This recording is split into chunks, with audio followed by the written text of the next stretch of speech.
Hey, Timeless, come on up. What's up? I'm just sending out the invites. We'll keep it casual to start and say hello and then we'll chat. How are you? I'm well, quite well.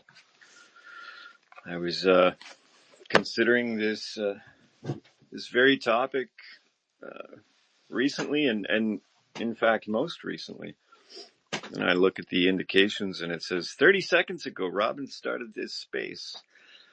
I said, "Well, if that's not a sign. I don't know what is." Do you think I read your mind? Well, is it my mind to begin with?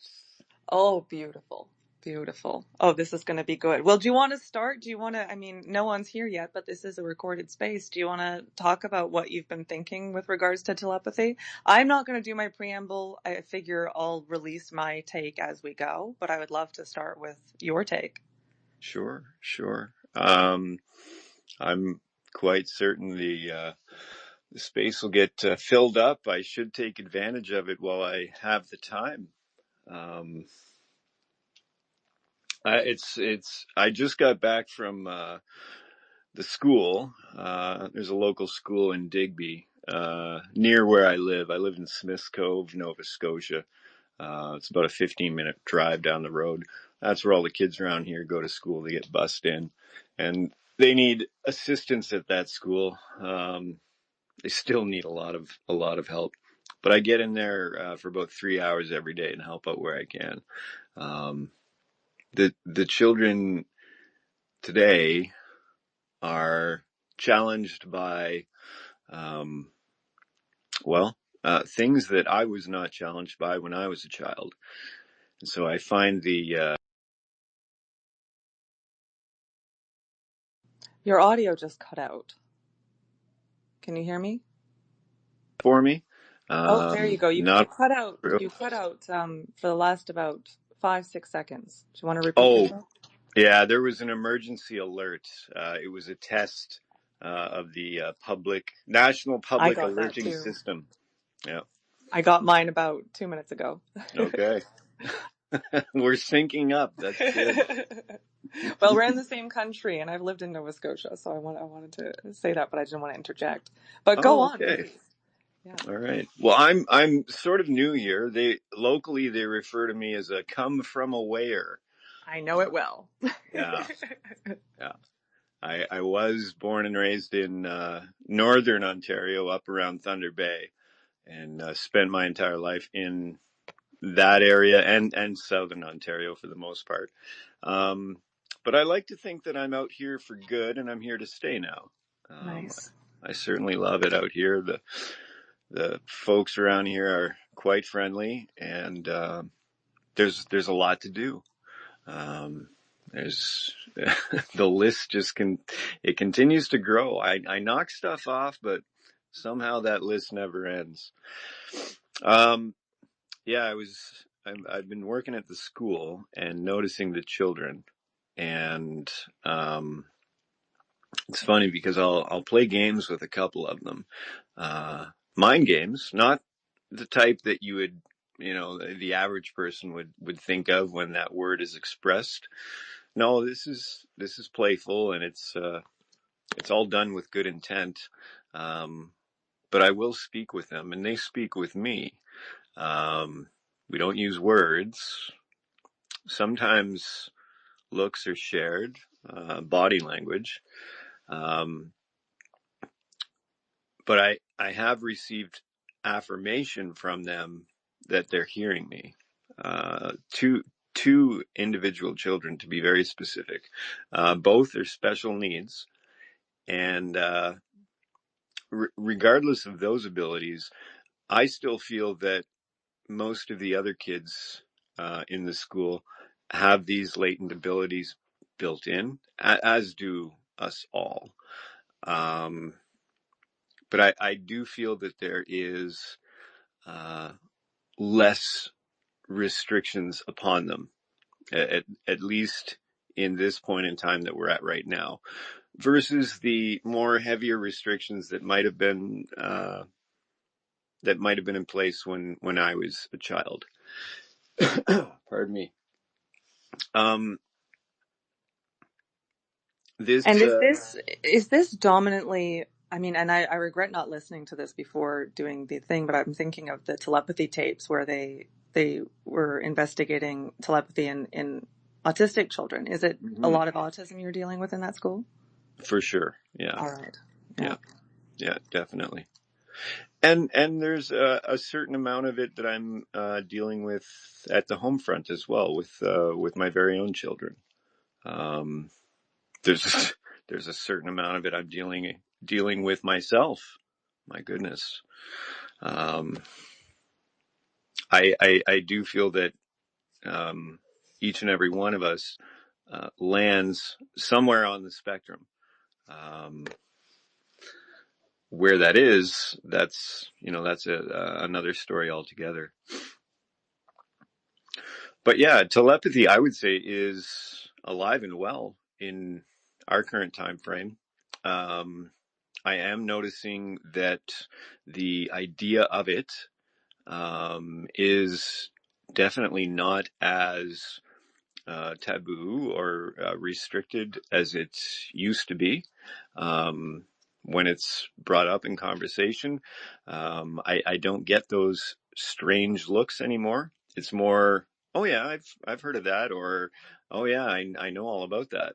That type of response. And so it it does seem timely that we're sort of discussing this topic and sharing each of our, very own unique perspectives on it. I sense that this can only lead to assist those of us who are looking to augment such information. And so, yeah, I'm here to help any way that I can. Okay, that's wonderful. Thank you so much for the context. That's great. I see we've got Geronimon.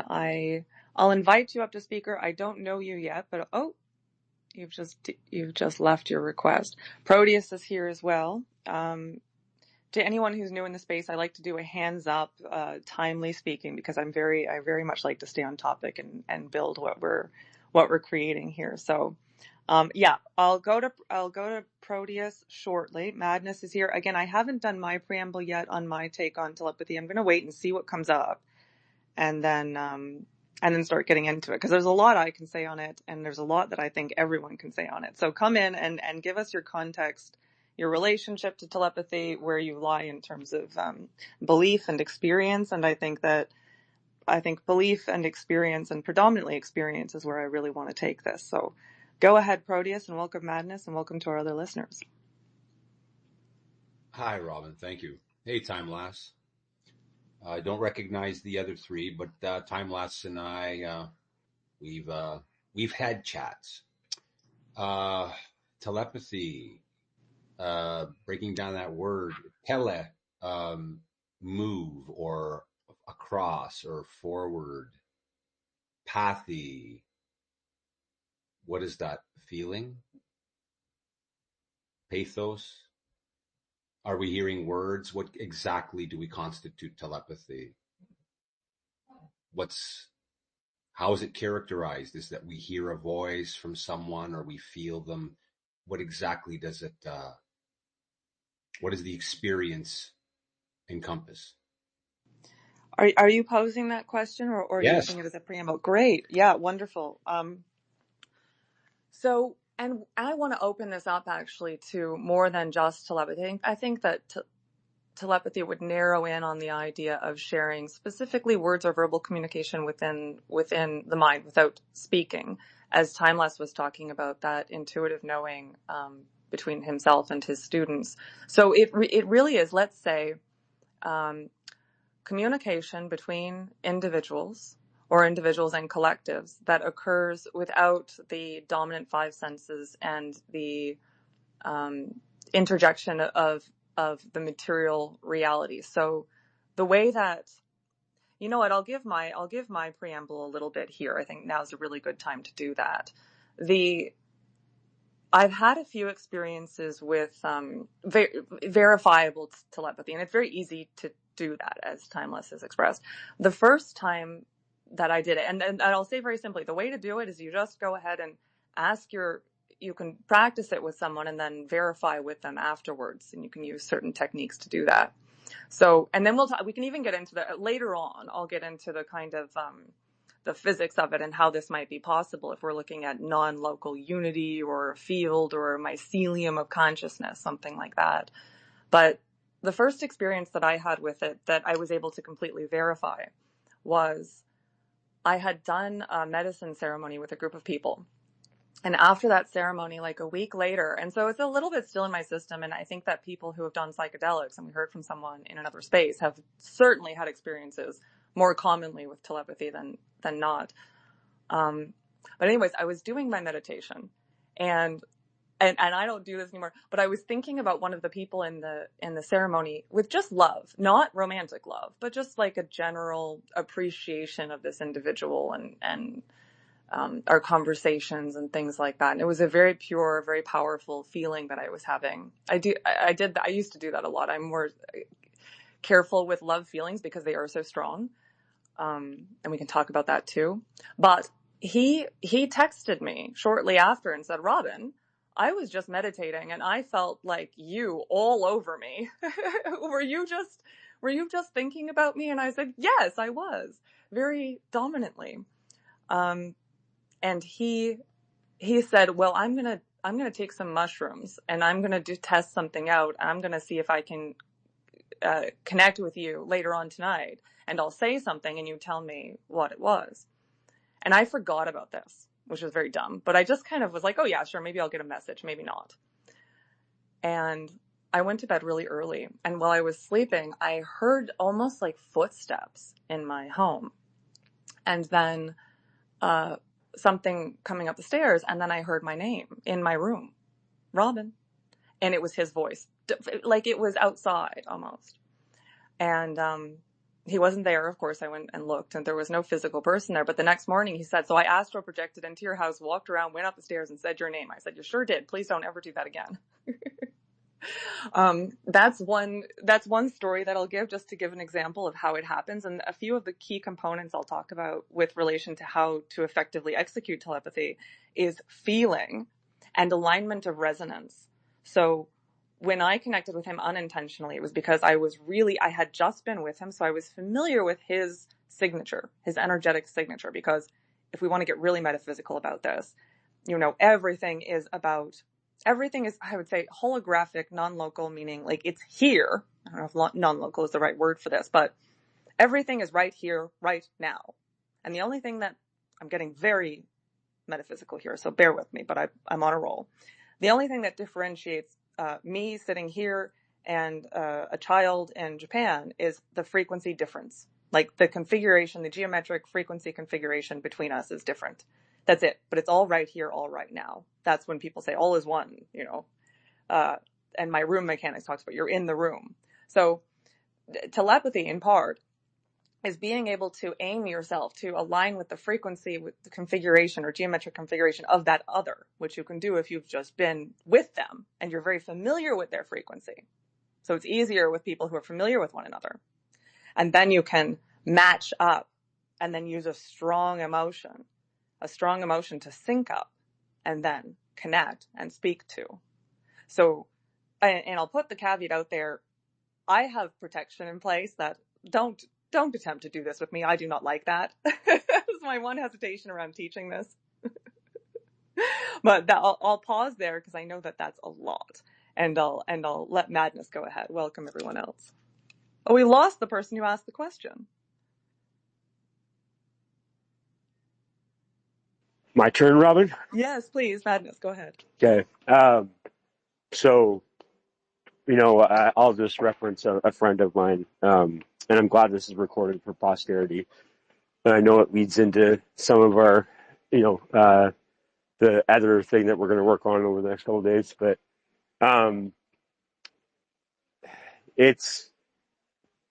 Again, I'm a very simple creature, to be honest. I look at this mechanistically to start, I suppose. And so our connection is real, right? Like you just described a very real story, about an intrusion, as, my buddy Samuel calls them.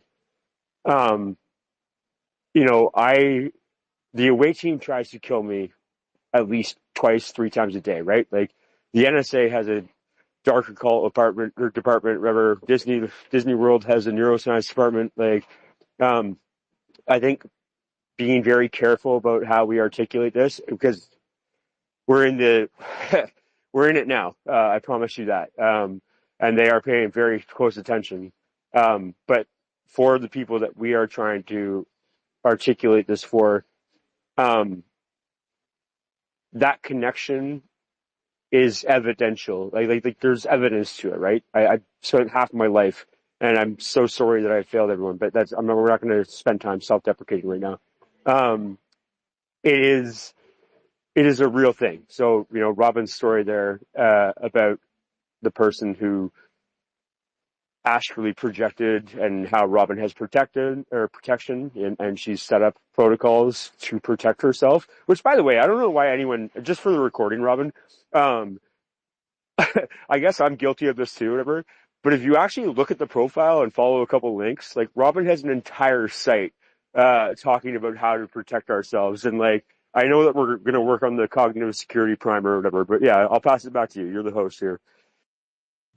Yeah, thank you. Yeah, the self-protection, and that's why I want to teach this, and this is really good to redirect it. You're better at considering security up front, because I'm always part where between I want to empower people. I want to empower us. And I also don't want to give power to the ones who do work against us. It's And a dangerous balance, Robin. This is what right. I do every day, all day, right? Like, But one thing I'll say to that is one thing I'm not too worried is that the away team, as Madness refers to, and I will clarify, like, yes, I do identify I have been targeted, and there are people with extremely nefarious intentions targeting people like us. And what Madness said about people attempting to kill you 3 times a day, yes, it's true. I'll say 2 things to this. One, they're already so good at it. Like, I don't think I don't think we can arm don't them. give them too many compliments, Robin. Well, but you know what I mean? They already know this stuff. But one thing I'll say to that, the security element, is understanding the tuning.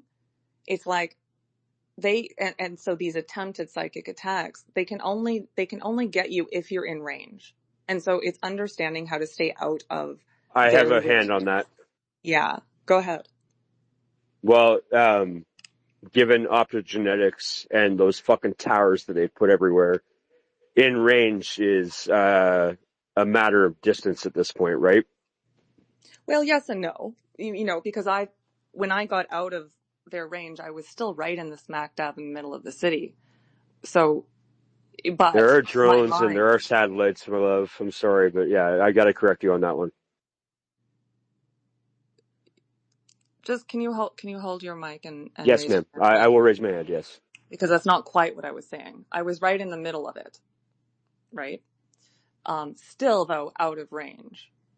Like, they're not in my head right now, right? So what I'm saying is we are not helpless victims of psychic attack, because we can move ourselves out of range, even if all of the Wi-Fi signals and towers are after us wherever we are.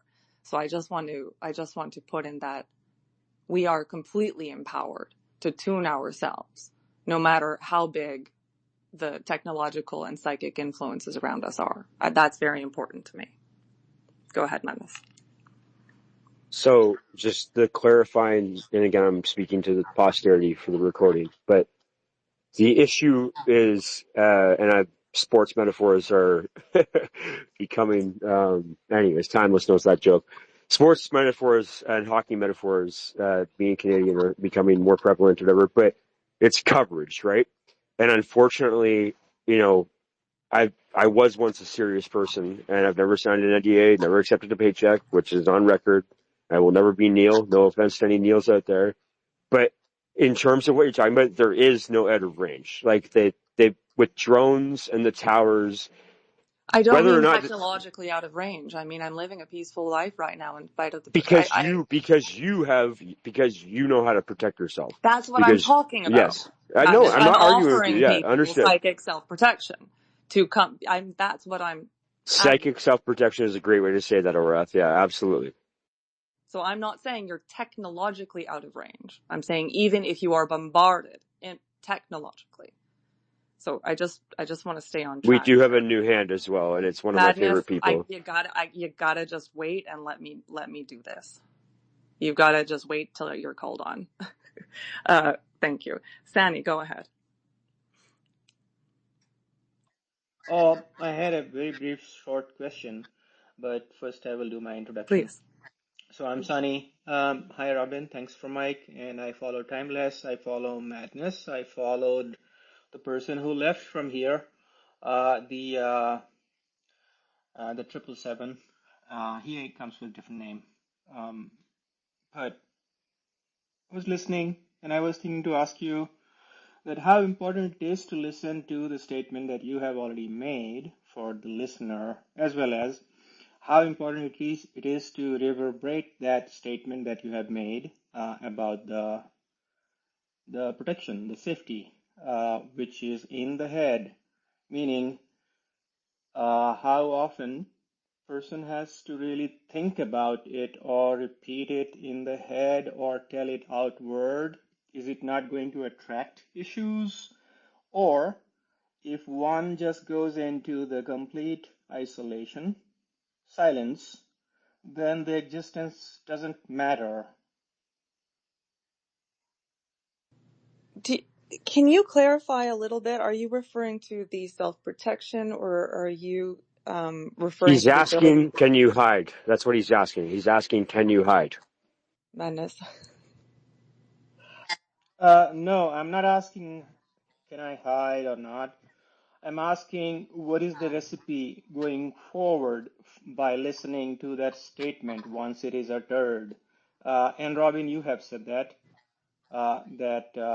it requires to have a protection, and this is a medium or means to do that. And once you said that, I heard it. Should I repeat it with Yeah, you? repeat the statement. Or Repeat the statement and just kind of spell it out for me like it's 5. I'm 5 because I really want to address this properly for you. So I want to make sure I understand the question. yeah, I need to like create some sort of a firewall Mm-hmm. Right. personally, and that's what I was hearing from you. Right. Okay. So you want me to address that protection. I think that's very important. The first thing I'll say is that it's not as simple. Now, a lot of people would have you believe, oh, you've just got to put up a shield of white light or whatever. Not that simple. I have on my website, if you click the link on my bio, there is a psychic self-protection TI survival guide, and it has a lot of point form topics there or procedures there that you can do. One of the main things is, and this is so tricky, because the very practices that help us to clear our minds and really move up in our own consciousness are also practices that make us vulnerable to psychic attack. So it's really a double-edged sword. So your meditation practice, your fasting, your focus, and even your isolation, and especially the use of cannabis, all of these things can really, really help with psychic self-development and telepathic connection. Unfortunately, they also absolutely open the door to this psychic attack. And there are, as Madness and I both like to say, sharks out there. So one thing you've got to do is be very, very careful and conservative in your spiritual practice. I recommend, if your meditation practice is going very well, maybe, and you're worried about this, maybe don't supplement it with cannabis. Because cannabis, I've watched these guys, they go out there and they look for people who are on cannabis because it's very easy to slip in. So being very, very careful about those kinds of substances. Also, you keep staying grounded in your life, talking to your friends and neighbors, going for walks, doing things with your hands, very, very, very, very effective. Because when they got me, and once they got in, and I'll talk about that, once they got in, they dragged me down further and further and further, because it's like you're up there out of range, as I say, not technologically, but psychologically. But one little slip up and somebody will grab your foot and they'll start pulling you down, down, down, down, down. And then more and more of them will be able to access you. So it's really serious stuff. I mean, there was nobody more spiritually fit than me at the time that they got me, because it was just a trick. And then they just pulled me down. But I was isolated. I was very alone, because I was blissing out in Nova Scotia, actually, all by myself, living my best life. But I was ungrounded in that sense. And I was interested in manifestation in the sense that I felt like, oh, my best life is coming for me. That gets exploited. Manifestation, high vibe, isolation so that you can focus on your dreams coming true gets exploited, because sometimes that dream will start to feel like it's popping off, but it's actually one of these protocols or psychic attacks disguised as your dreams coming true. That's one of the biggest ones, and that one's tricky because you don't know I'm being attacked. You think I'm being loved, and that's how they get their hand in. So the other thing, I'm just going to keep talking because there's so much good stuff here. The other thing is that if you, and I say all the time, I'm never, ever, ever approaching anybody telepathically, ever. If you think, oh, one of my friends or some celebrity is talking to me telepathically, unless we've discussed it first, that's usually a predator in disguise, and they can come in disguise as someone you know. There's people on this app who've messaged me before and said, oh, Robin, did you just tickle me, or did you just say this to me? Oh, no, I absolutely did not. That was an imposter. So there's all kinds of trickery out there. So I say that if you're going to experiment with telepathy, use a very controlled environment, always ask for consent, and be very cautious when you're approached, because the devil never comes dressed as the devil. Madness, go ahead. I just wanted to repeat what I've already repeated to everyone in here, because I've talked to many of us, and if I ever show up invasively, it's not me, because I would never, ever, ever transgress your sovereignty. I just wanted to declare that for the recording. Yeah. Because I know that they do. When I was traveling to America, and I was meeting some of our mutuals, not just from X, but from Discord and otherwise. Amy actually knows this story very well, wherever she's at, Strength on the Journey very well. But I left her place, like physically left her property, and I said to her, if I show back up at the door, it's not me. Anyways, virtually, yeah, the doppelgangers are real, as Robin's trying to explain. And that's, sorry, I'll yield it again. Thank you for the hands. Thank you, Robin. No, that's great. And yeah, I'm glad you said that, because it's important people know, we cannot make those statements. It's not me. If you think I'm making a plan with you behind my, it's not. And the telepathic connection is something that these guys use in order to execute certain things tracelessly. And I will say this, and, to anyone on that side listening, this is so important, because the astral realms is what I'll call the realm where telepathy and this kind of connection is occurring.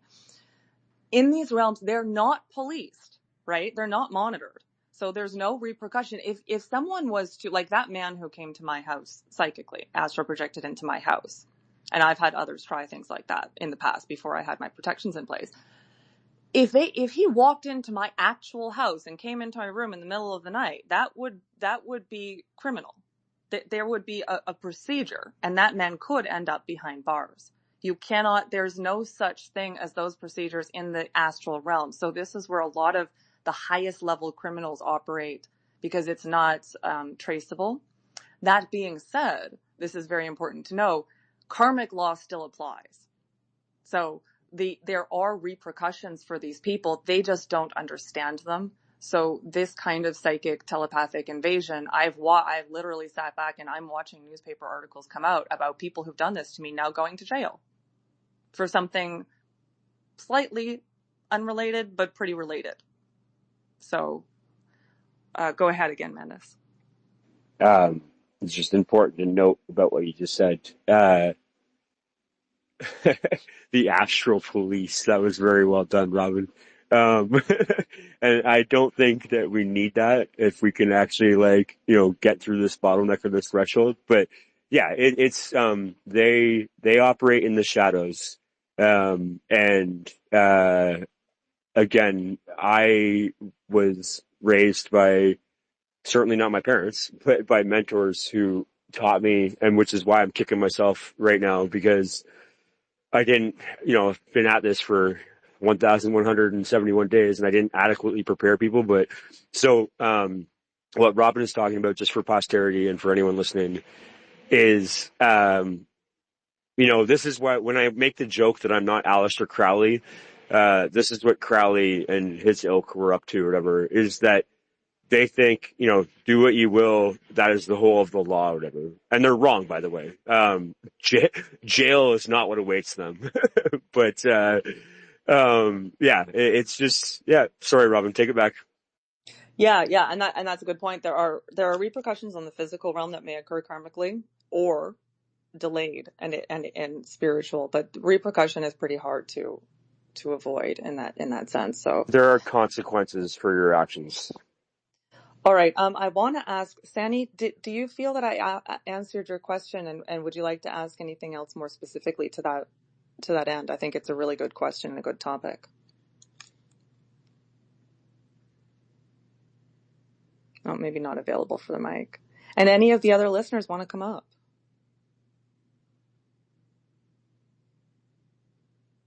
May I ask, Robin, because Sure. I came in late, and I apologize for that. Have you, do you feel you've adequately set the premise for the space that you want to talk about right now? So, Madness, I just want to ask you to sort of take I don't have to be here, Robin. There's other places I can be. There's other trenches that call. If I'm disrupting you, then just I can leave. I love you. Yeah. Just give me the space to run this is what I ask. Because yes, I'm pausing to, in the absence of hands and questions, think about what else I would like to offer freely before we proceed. The other, let's lay this out. I want to help people understand what telepathy is and how it works. Self-protection is number one, because I do believe that humanity is, and this was my post about the space, I do believe that humanity is evolving towards collective telepathy and self-healing and all of this. And I also believe that there are sort of two streams of the future running. And one I see dominantly is personal, internal evolution of the human being. So the human mind becoming capable of these things and exercising these things. The other I see is technological augmentation. So the one is a decentralized, individual empowered, natural evolution. The other one takes that evolution and it inserts itself in front of it and provides a technological augmentation of it for the purposes of control, right? The one that provides the technology can then steer the trajectory of that evolution so that the human mind isn't actually evolving in that way, but the neural link is assisting it, et cetera, et cetera. So when Madness and I talk about this, I was specifically targeted by individuals who are more aligned with the technocratic evolution or insertion, augmentation of our evolution. And I believe, and this is all still becoming clear to me as we go, but that is part of the sort of battle that's going on right now. And so those of us who are evolving naturally as we do so, we enter a battlefield. So as soon as you become telepathic, you enter the battlefield where it's kind of like, to be honest, and again, I don't want to, and I always say this, I'm not 100% sure of any of this. I'm 100% sure only of my own experience. Is my own experience psychosis, self-generated, et cetera, et cetera?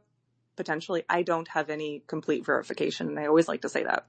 But it does seem to me, and looking at the world stage, it does seem to me very obvious that these things are happening, and that the trajectory of augmentation, technological augmentation of human development, has very powerful motivations and very powerful war techniques. So even if my experience was psychosis, it's a reasonable assumption, or at very least something very much worth exploring. Let me throw a mic to Nancy. And Madness, yeah, if you want to come in with that, I know you know quite a bit about that. Well, I'm going to post a link from Baker, who is one of my main mentors, but it's, and that's just one part of the whiteboard. But it is, again, Robin, you're doing the absolute work here, and I just want to give you your flowers for a second. But, and I feel like I've failed, even though I've been at this for as long as I've said. Yes, people are not adequately prepared. And Nancy, go ahead, please interrupt me. That's great. Yeah, I mean that sincerely, by the way, Nancy. Please welcome up. Nancy, go ahead. Hi, Robin. Hi, everyone. Hi. I came because I thought this was about telepathy, and I have to say that I've never meditated.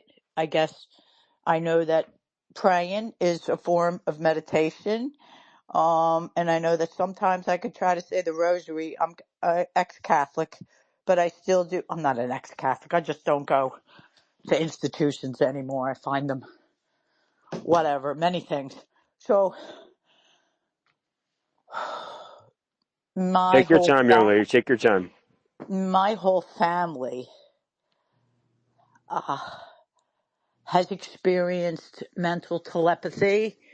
Um, I can think about my sister, and within a minute or two, she'll call me.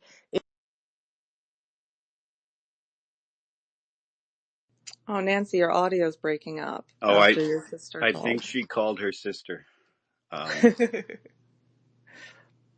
Oh no. Nancy, we can't hear you. Maybe try leaving and coming back, because you're completely muted. What a bummer. Okay, let's go to time lapse in the meantime, and hopefully Nancy gets that sorted out. That's too bad. Yeah, like I said, as soon as she mentioned her sister, I think she might have triggered a call. Um, That would be super cool. Oh my goodness. I need to be careful not to, don't let me get away with myself here. Suddenly I'll start receiving calls. I wanted to just bring up a quote that I had shared with Madness earlier today. This school that I work at, Robin, I'd mentioned earlier to you, it's covered in graffiti. Not the like, not the bad stuff. It's really more focused on art and beauty. Well, what they tend to do with the doors to the classroom is they'll paint murals on the doors and put words and stuff like that. Well, this one door, because Madness had contacted me earlier today, and I had to explain that I was working and I wasn't able to talk with him, and so regardless of that, I was still moving up and down the hallways of the school. And so I thought, well, as I do this, I'll just snap a quick pic and send it over to Madness, because that was the message I was meaning to send him anyway. And then I don't have to have a long conversation with him, and I can continue on with my duties. And so this image, which I'll request that you attempt to imagine, states the following. On the door, it's painted in really fun words and beautiful colors. We do not need magic to change the world. We carry all the power we need inside ourselves already. We have the power to imagine better. This is a quote, I believe, if I look at the picture closely, I think it's J.K. Rowling who that quote is attributed to. Funny enough, it's on the door to classroom number 113, and well, that tickles my love of numerology immensely. But I wanted to focus on that one word, imagine. When we think of that, imagine. If I break that up, image in. The image is within.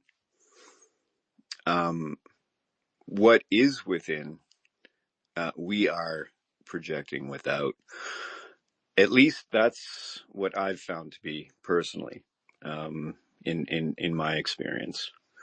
And so often enough in life, I become distracted and other things pop up or happen, and my awareness is carried away to them.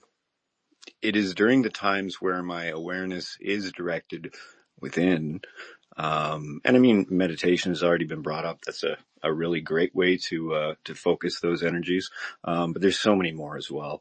But regardless, that cultivating the creation of the image in, for me, is a huge key to be able to access spaces where telepathy plays.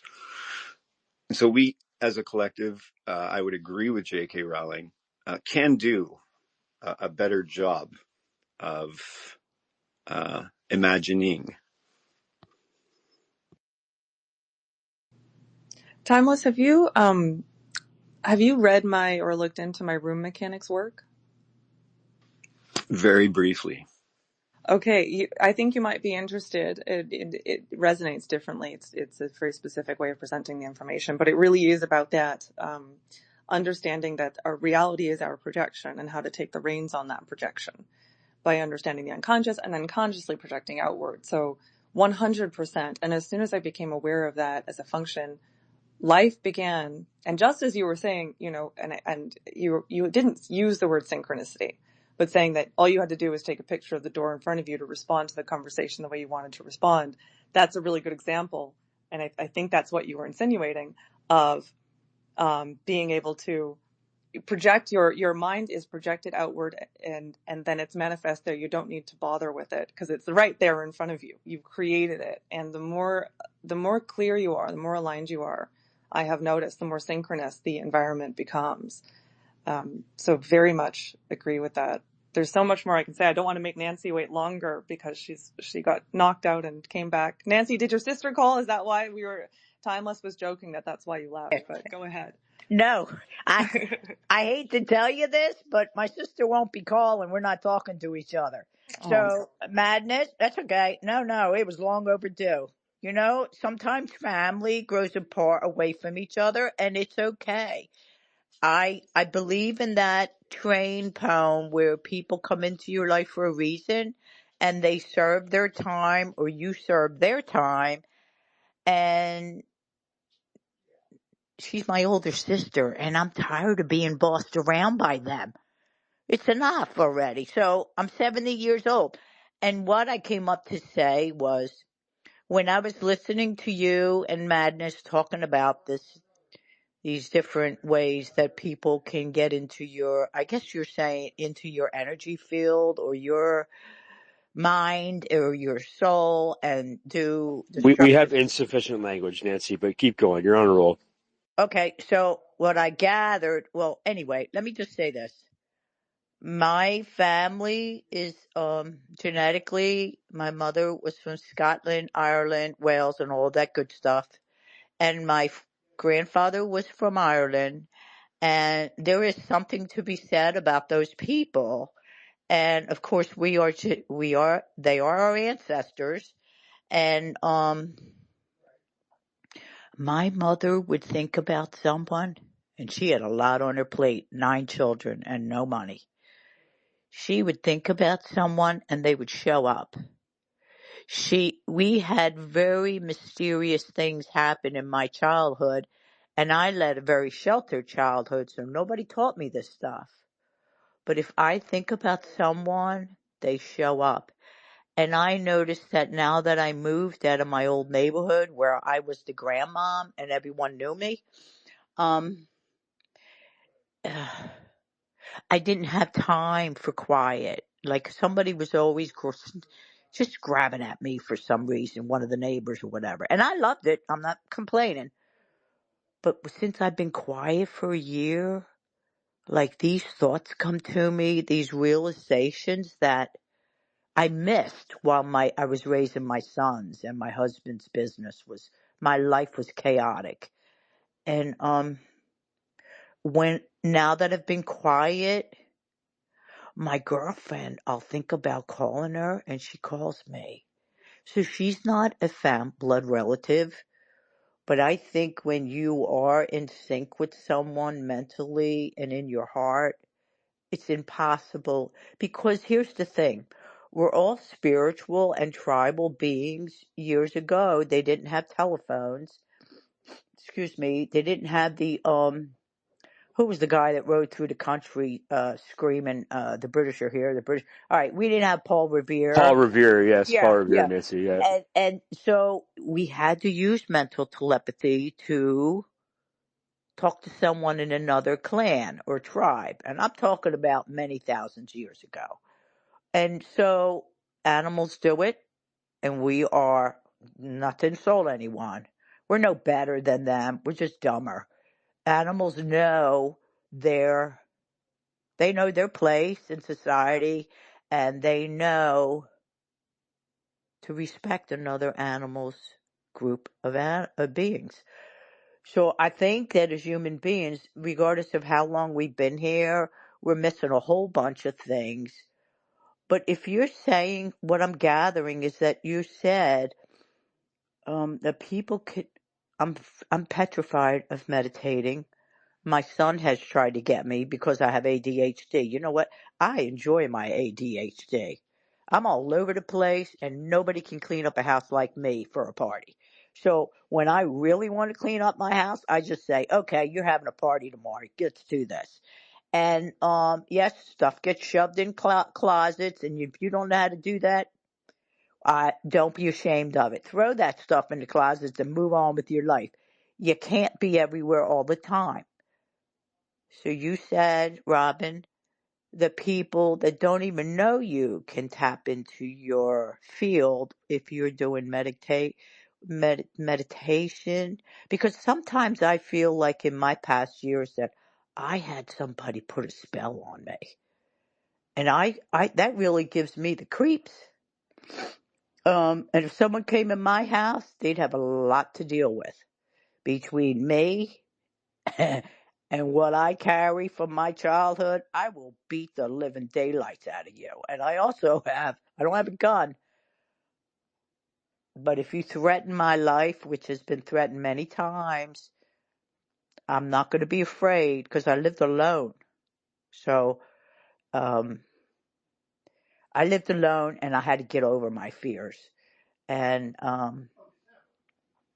I guess I learned to be courageous. So thank you for the mic. I know I said a lot of things, and I'll drop down.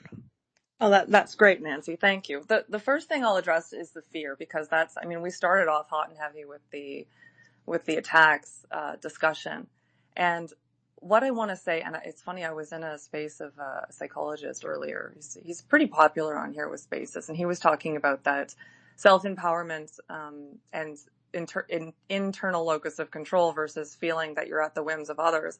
And I will say, and again, I think I'm testament to, in my story, external attacks are a real thing. I mean, people can mug you on the street. That's a legitimate external attack.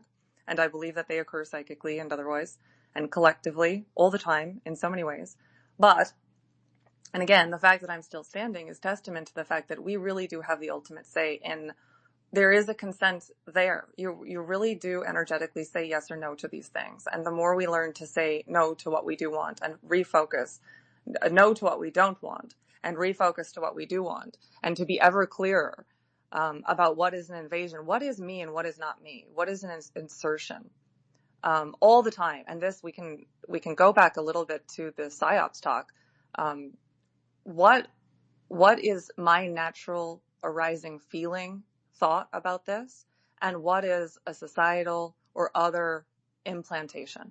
So you can look at that in media and friend circles in a myriad ways, which is why PSYOP and then telepathy bridge, because the telepathic insertions are just the same kind of thing on another level. So it's just about always being discerning. And the idea of someone casting spells or whatnot, I mean, collectively, I do believe that these things are going on, especially in music, popular music. And again, but you're the one who curates your own brain. And we really are the ultimate authority within ourselves. So we can talk more to that as we go on. But I also wanted to speak, Nancy, to what you were saying about, I wanted to cover that first, but the becoming, well, this is where my mind took anyways, becoming an antenna versus a thinker.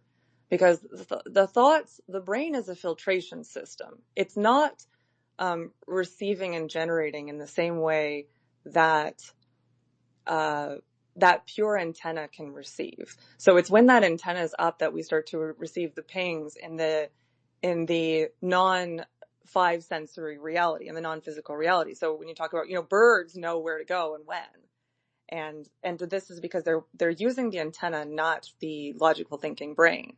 And you made me think so much, Nancy, of when I was a teenager, before cell phones, before I certainly had a cell phone.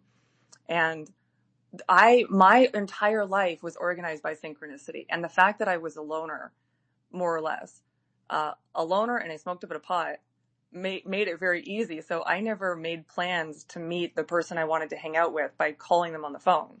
I would let synchronicity guide. And I knew that synchronicity would align me. And synchronicity, what I mean is that if I go out, this is so important. This is really important.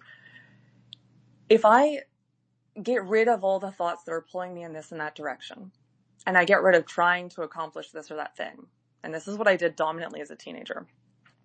And so what I would do as a teenager is I would just go with my feeling. And I think High Waisted was it? No, it was Guide who was talking about this before. Oh shit, I don't want to lose my train of thought by trying to go there. Anyways, I would let the feeling guide me, and I would put on really good music. I would get on the bus, go into the city, and go on an adventure. And because that adventure was not directed, so when people are like, they go to work every day and they're structured and they have to go here and there, they don't leave the intent. There's no room for the antenna to speak. And even if the antenna speaks, there's no room for them to follow it. You see? But if you're allowing yourself to randomly follow, like, I'm just going to turn right, I'm going to turn left, I'm going to go here, I'm going to go there, that's when you encounter the friend who is just the right friend to actually hang out with in that time and moment, because you're aligned resonantly, and then you bump into each other. And so when I allow myself to flow, that's when those principles guide. And I really think, I'm just going to keep going on a tangent here. I think that in the world, the way that I'd like to see the world evolving, where I say it's, again, natural telepathy, etc., as opposed to technological, but it's also, instead of monetary conversion of labor into money, then into exchanging it for other labor, the guiding principle will be synchronicity and alignment, meaning you're going to align with the thing that you need at the right time. I do believe that if humanity was to evolve the way that it naturally wants to, really, in maybe 300 years, you'll walk out of your house or whatever, and bump into somebody, the moment that you're done with your house, the moment that you don't want anymore.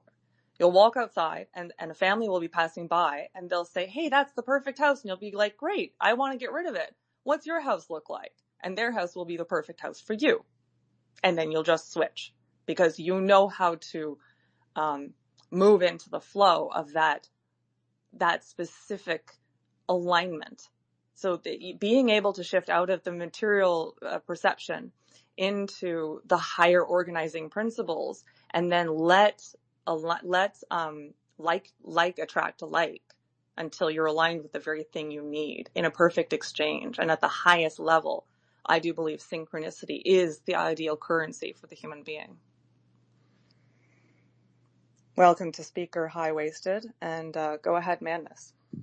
Well, if there's a new speaker up, I would actually rather them go first. But Nancy, I just want you to know you are a very strong person, and I appreciate that. Great, yeah. High Waisted, did you wanna grab a mic and say something? Hey, Oh, hi. there you go. Yeah, sorry. I'm kind of in the middle of a few things, but I'm listening.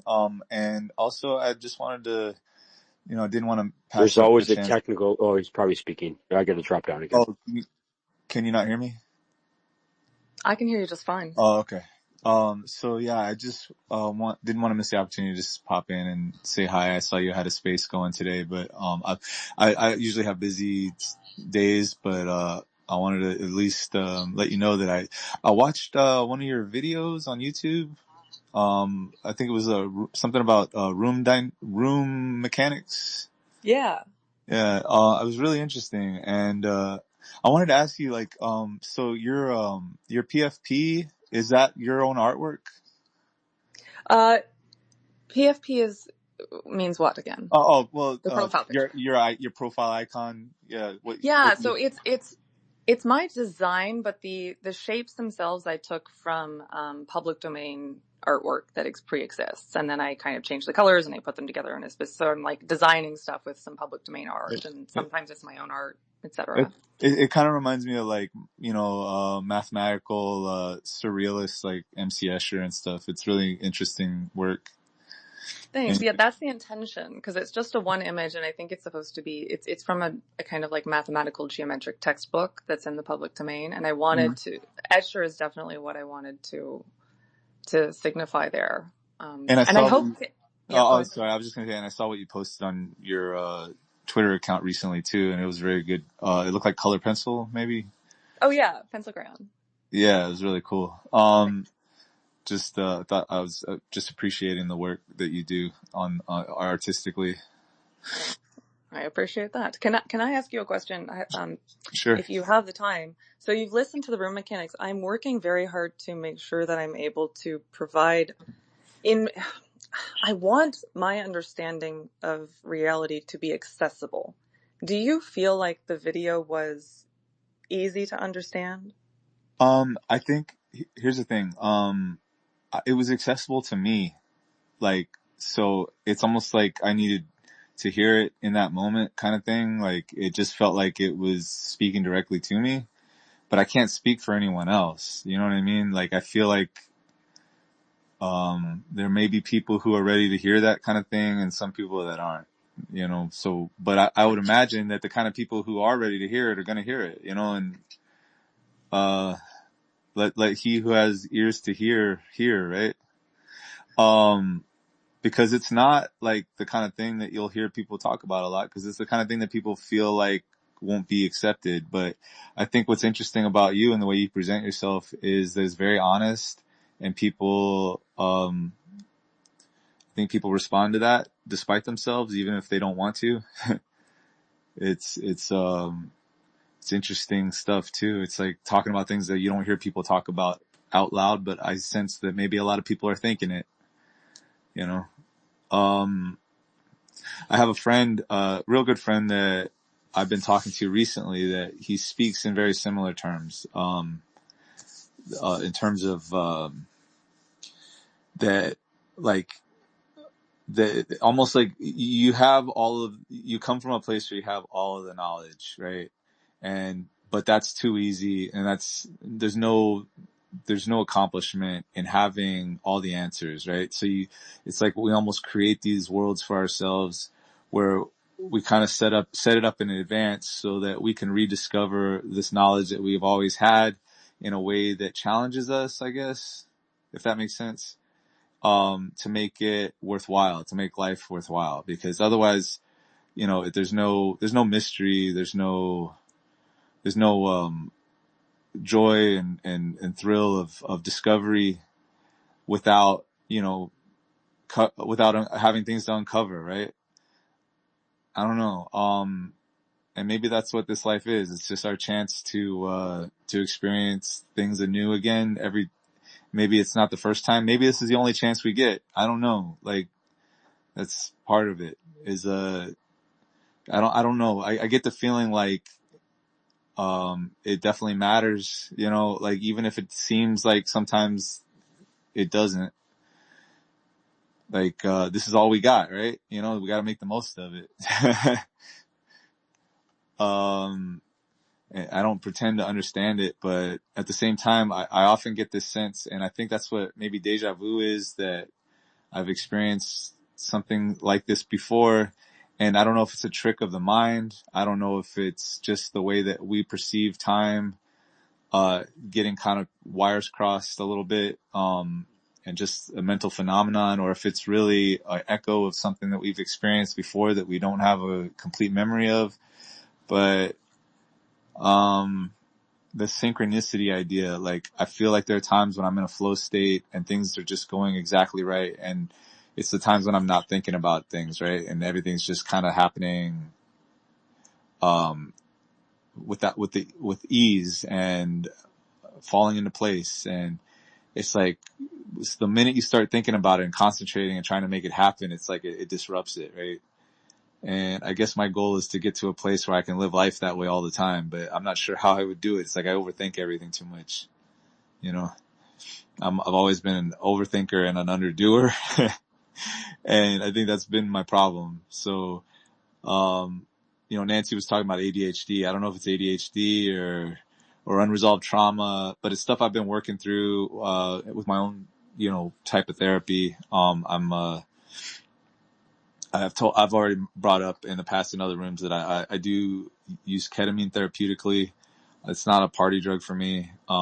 It's something that actually helped me get through just a lot of roadblocks in my life. And I'm, only, I'm still working on it. I'm a work in progress, but, I feel like I'm heading in the right direction sometimes. So I'm spending less and less time in panic mode, which is where I used to be all the time. Anxiety, panic, depression, constantly second guessing myself. And now it's like, even when I have those moments, I feel like more and more I can take a moment and stop and say, you know what, you've been through worse, and you've been through, you felt worse, and you've come through it and realized that everything was okay at the end. So who's to say it's not going to happen now, And it helps me to center myself and kind of find that calm that I need to just keep going forward, even when things seem like they might be at the darkest or the most hopeless, it never really is, at least not yet, knock on wood, right?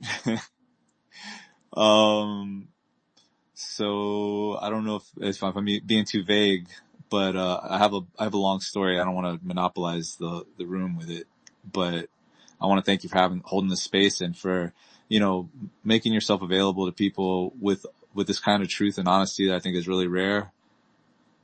And I appreciate you. Thanks so much. I've been enjoying listening to you.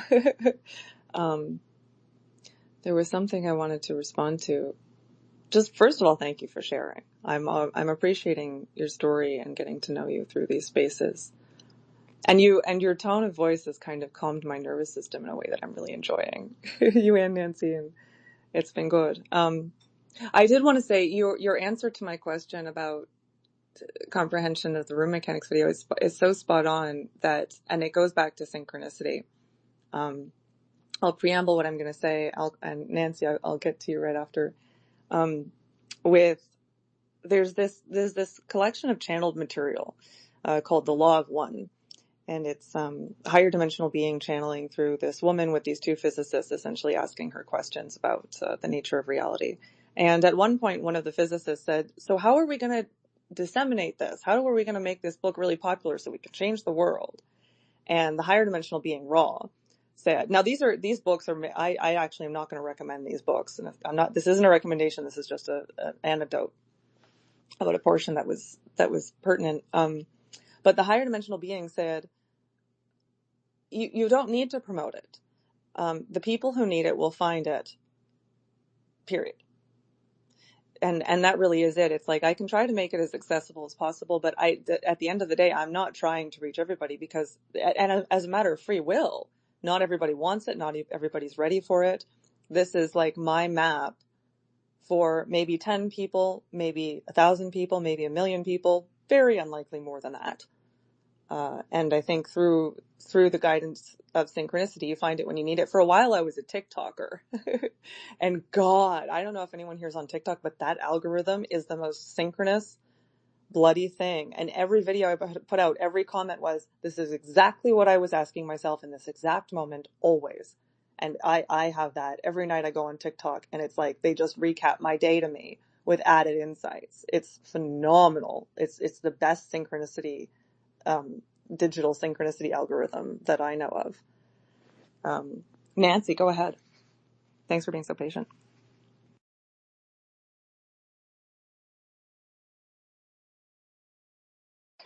Oh, Okay, I'm maybe here. there we go. I'm sorry. I was talking to my husband. Um, I wanted to first of all say to, what was his name? Who was the speaker today? Well, my name's Gabriel. He's I have a gone. handle. My name's Gabriel. Gabriel. Gabriel, but Gabriel, you weren't the last speaker, were you? He was. Are you thinking before that, Madness? Madness. I don't know, Gabriel. I just wanted to compliment your voice. It's outstanding. And the one who was talking about ADHD, that was Madness. Yeah, no, high-waisted, Gabriel. Okay. Highways, I wanted to say we should have a space on ADHD because there's so many people, I believe, myself, that nobody teaches us as children to train your mind. Like, this whole thing is about telepathy and basically having control of your thoughts in your mind and what you allow into your mind, right?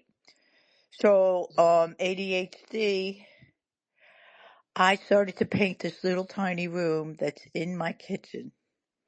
It was dark. No, not, it was beautiful paneling, but it's a summer house and I don't want to look at brown. I don't want to look at it at all. And so I started painting it. I primed the paneling, and I'm not a painter. I get more on me. But I'm trying to help my husband. So in the grooves of the paneling, it took so much time and perseverance that I don't have.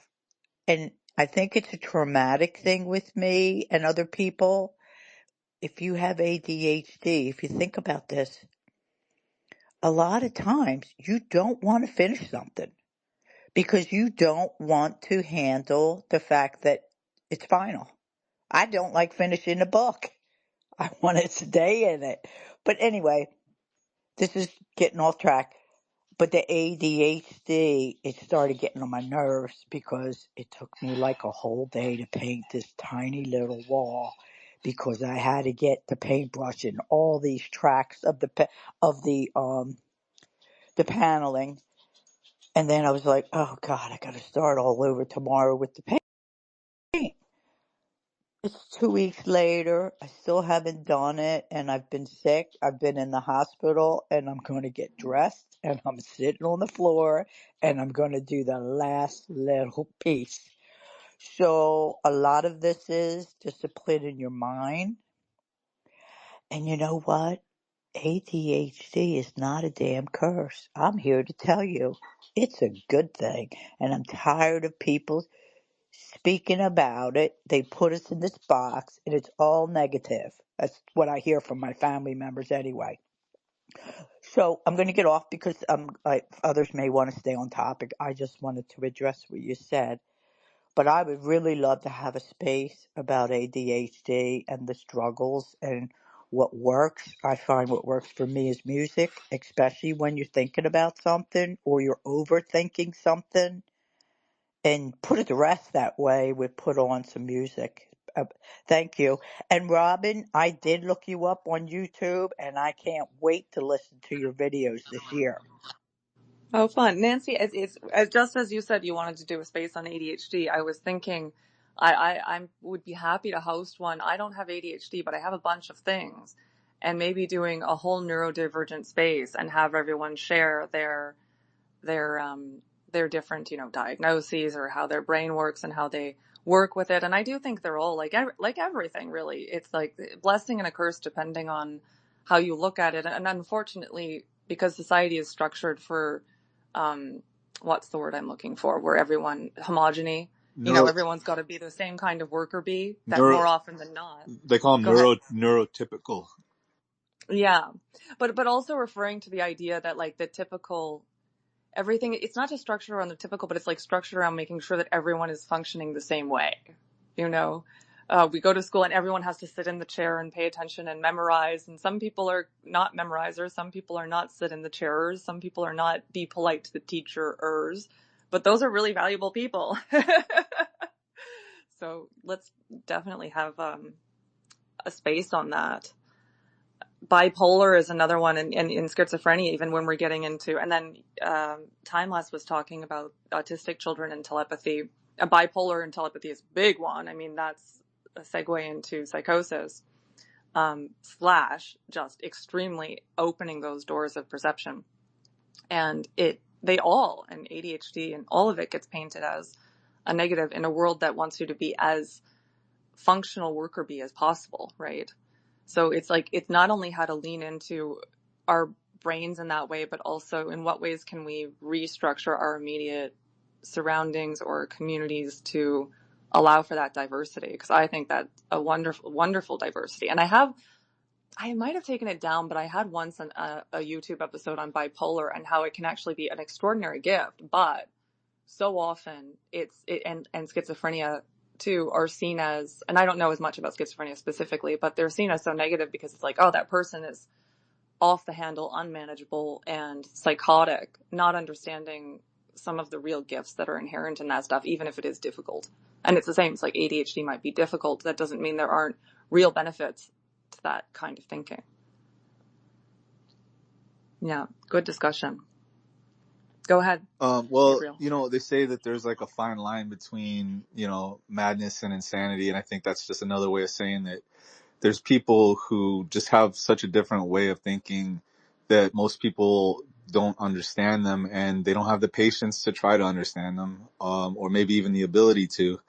And they're missing out on what is really special about these type of people. Like, when you brought up bipolar, I had a friend, that was bipolar, and she was also an exceptional person, like incredibly intelligent, genius level in a lot of ways. And it's like trying to exist in a world that isn't ready to accept that kind of level or that type of thinking can be incredibly taxing and difficult for people. It's because they're expecting you to fit into a mold that, you're simply not designed to fit into. And I feel that way. I feel that way for myself in a different way. I'm not bipolar. I don't know if I'm even, ADHD, but there's definitely descriptions of it that sound familiar. I've never been diagnosed, and it's actually incredibly difficult to get diagnosis, for some reason. I've tried in the past, even when I had really good insurance. It was just a difficult thing to get someone to do.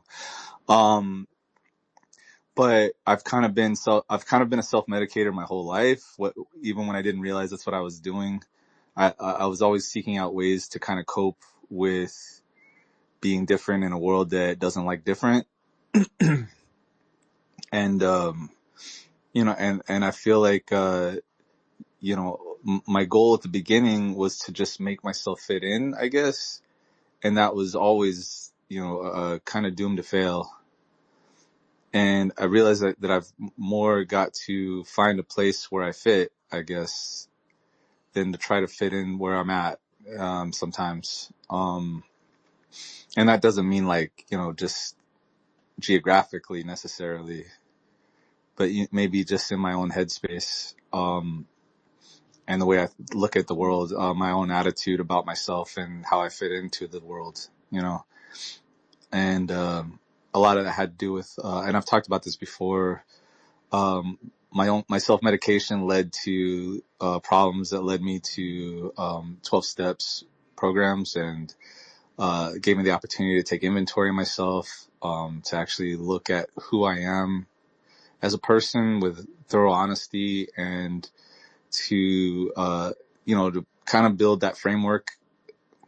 Not necessarily do it perfectly the first time I tried it, but it at least gave me that understanding of how important that is, to be, to fully take stock of who I am, and how I relate to others, and where my responsibilities begin and end in terms of how I affect other people and how they affect me, right? It seems simple to people who it comes naturally to, but some of us have a really hard time with grasping these simple concepts, and that's why the structure is so helpful of that 12-step recovery program. I wasn't actually ever an alcoholic, but I was required to go through this, and I was like, you know what? I'm here. I might as well do it. What am I coming to these meetings for unless I could at least give it a try? And sure enough, it really did open up the world to me. But I've moved so far beyond that now, and realized that I had more issues and different issues. I wasn't really ever an alcoholic. I was more like somebody who was, like I said, looking for a way to self-medicate what maybe wasn't necessarily a sickness, but a trauma. People think about trauma as just an emotional or a mental thing, but it's a physical injury. They actually show lesions on the brain that are visible in a brain scan. People who have experienced trauma, it's a physical injury.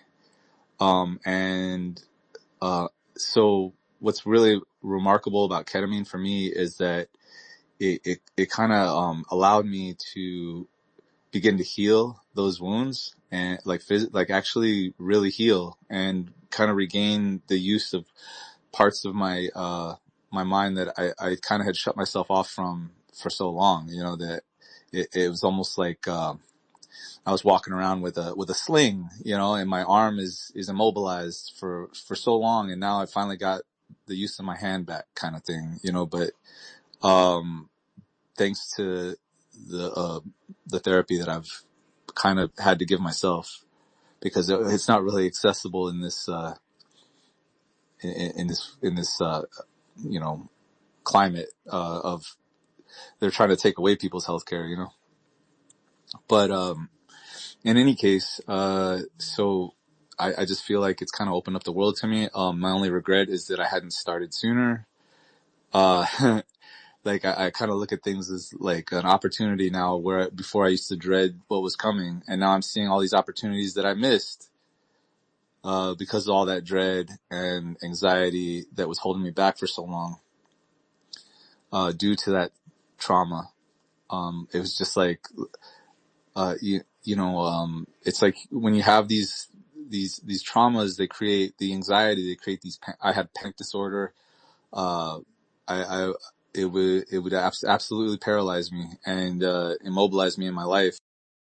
And having finally found a way to, kind of break free from that rut has been so liberating.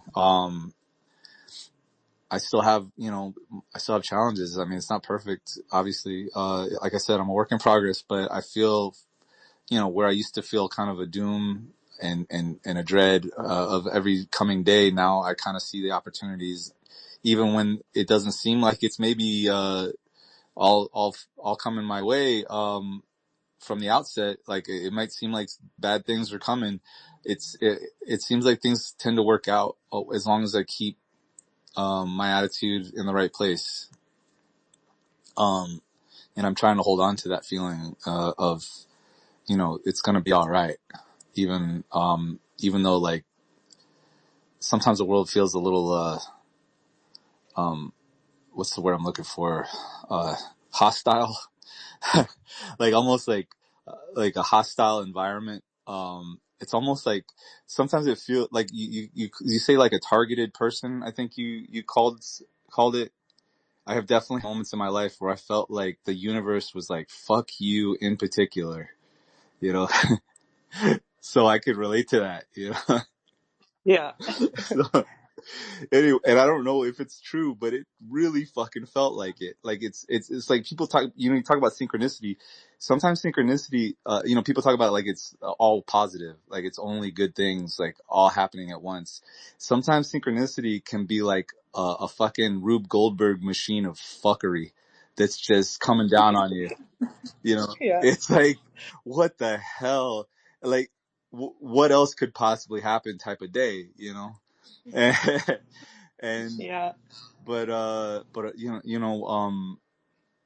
the thing is, I was blindsided during that time, and I feel like I've got an awareness now, at least, that I didn't have during those moments. And so coming through it, and surviving it has given me this kind of awareness that I didn't have before, that I'm really thankful for. And I'm grateful to be able to find some like-minded people on some level, at least, that understand what I'm talking about. It's 'cause it feels kind of lonely sometimes when people don't understand what you're saying. So I feel like maybe there's some understanding here, and I appreciate that. Yeah. Thank you. Thank you so much for sharing. And I've shared before, and I'll share again because you just talked about AA. You and I have a really similar arc in that way, because I think that I've had like 3 or 4 divergencies, and some of them are pretty severe. And I had no idea how to relate to a lot of the world. And I kept coming across the same kinds of social scenarios over and over and over again. And we can talk about, oh God, I had so much. And I'm going to tie this all to room mechanics actually as well, to the idea of your story, that we come in with like these divergencies or learning disabilities. That's what they called it. My first one when I was young, but it's part of our design. Like if we look at the cosmology of it in terms of the framework I'm building / receiving, the way I see it is we come into the Earth game and we choose our avatars, and the avatars have a really specific, it's like, okay, again, look at it like a video game. So you come in and I'm like, okay, I'm Robin. She's like a girl in suburban Canada. So I set the time, place, the kind of parents I'm going to have. You even set the specific traumas and when they're going to occur. And you set the brain chemistry, the body chemistry, the physical capacities, just like you would in a video game, but like on so many levels. And even the genomic expression, the DNA unfolding, and kind of like the hero's journey arc that you're going to go through. So this is how I see things. So this is the video game. And where the thing is, and this is, again, and I like to be careful about, I look at the world stage, and I think it's important to understand what's happening on the world stage. There are a lot of psychopaths and sociopaths playing big games, and it's important to understand the games.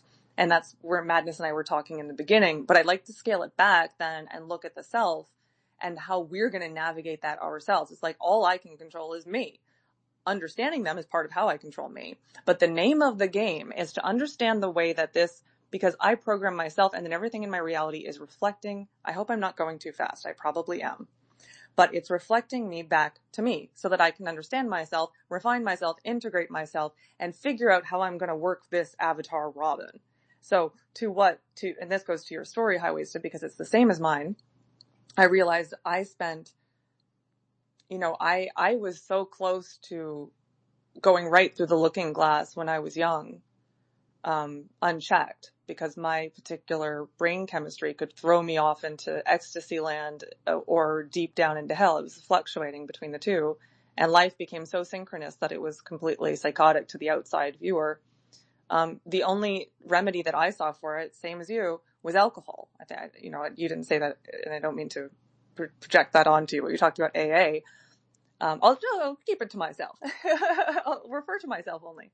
But I used alcohol as a numbing mechanism that would allow me to socialize because my brain wasn't, it numbed me enough. It anesthetized me so I could just sit in a room with people and be like, oh yeah, that's funny, and not be myself and not function in the way that I needed to, the way that I naturally did, so that I could function how I needed to have friends and relationships and a job. And going to AA and then working away from that, and you started with AA for a year and the steps, and then went to therapy, and then went to meditation, and then the spiritual awakening. So it's a whole journey. But part of it is like, are you going to numb yourself to fit in, or are you going to master your avatar? And part of mastering your avatar, also going on a more practical level, is like, stop drinking, stop numbing it, stop trying to put yourself where you don't belong, stop trying to fit in with people you don't belong with, and start trying to figure out, you can't make the rest of the world accommodate you, but you can figure out how you're going to accommodate yourself in the world. So if I know that I come across a certain way, that my brain chemistry makes me see things a certain way that's going to be hard for other people to digest, I'm going to organize my life in such a way that keeps me and others safe. So learning things like that, I had to learn that I require a certain amount of isolation because I can be very socially triggering, and I can trigger a lot of like, attack her, she's revealing too much, you know? So I learned, but I also need community. So I learned to find ways where I can be myself through art or otherwise. And I don't have a lot of close friends. I'm by myself in the close sense until people who are safe for what I am come around. And until then, I have relations that are a little bit more distant. So I like to put a lot of distance between myself and other people just as a procedure, because I know that my specific divergencies, it's like, I wish Timeless was still here working with autistic children. It's like, if people can't immediately visually understand that you have something like autism or bipolar or schizophrenia, they think you're rude, they think you're mean, they think you're crass, they think you're combative. So, and again, we can't change that, but we can come up with ways to master ourselves so that we're funneling our divergencies, the strengths of them, into constructive mechanisms instead of kind of mourning that they're not. It's like, oh no, I can't like have a bunch of friends and function in this way in the world. No, but maybe you're a friggin' superhero if you can lean into your superpower and just accept it for what it is and work with it in the confines of what it is. So, what you were talking about kind of like attracting the certain type of people, and like wanting to keep your distance, like it just really reminded me of something that my wife was talking about to me, because she's got this personality that I don't know if you know this kind of person that just attracts everyone around them. Like she's magnetic, kind of like she's a loud talker, but she's the kind of person that kind of brightens up a room, Right. Life's a party. Yeah, and even if there's no party, just like really, Yeah. she has like an energy that is, it draws people in. And, that's why I fell in love with her. And that's why, but at the same time, it does that same energy, which seems so positive from the outside looking in, it attracts a lot of things, and it can be very dangerous if it's kind of left uncovered all the time.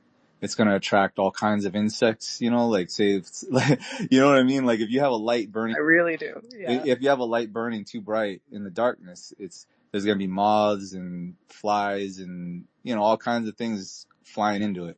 And so it can be a risky way to live your life, too open and honest, and yourself, if yourself is that kind of person, right? And, she has a naturally trusting nature and very, very loving and a desire to be helpful to people. And you know, it kind of left her open to a lot of, danger in life.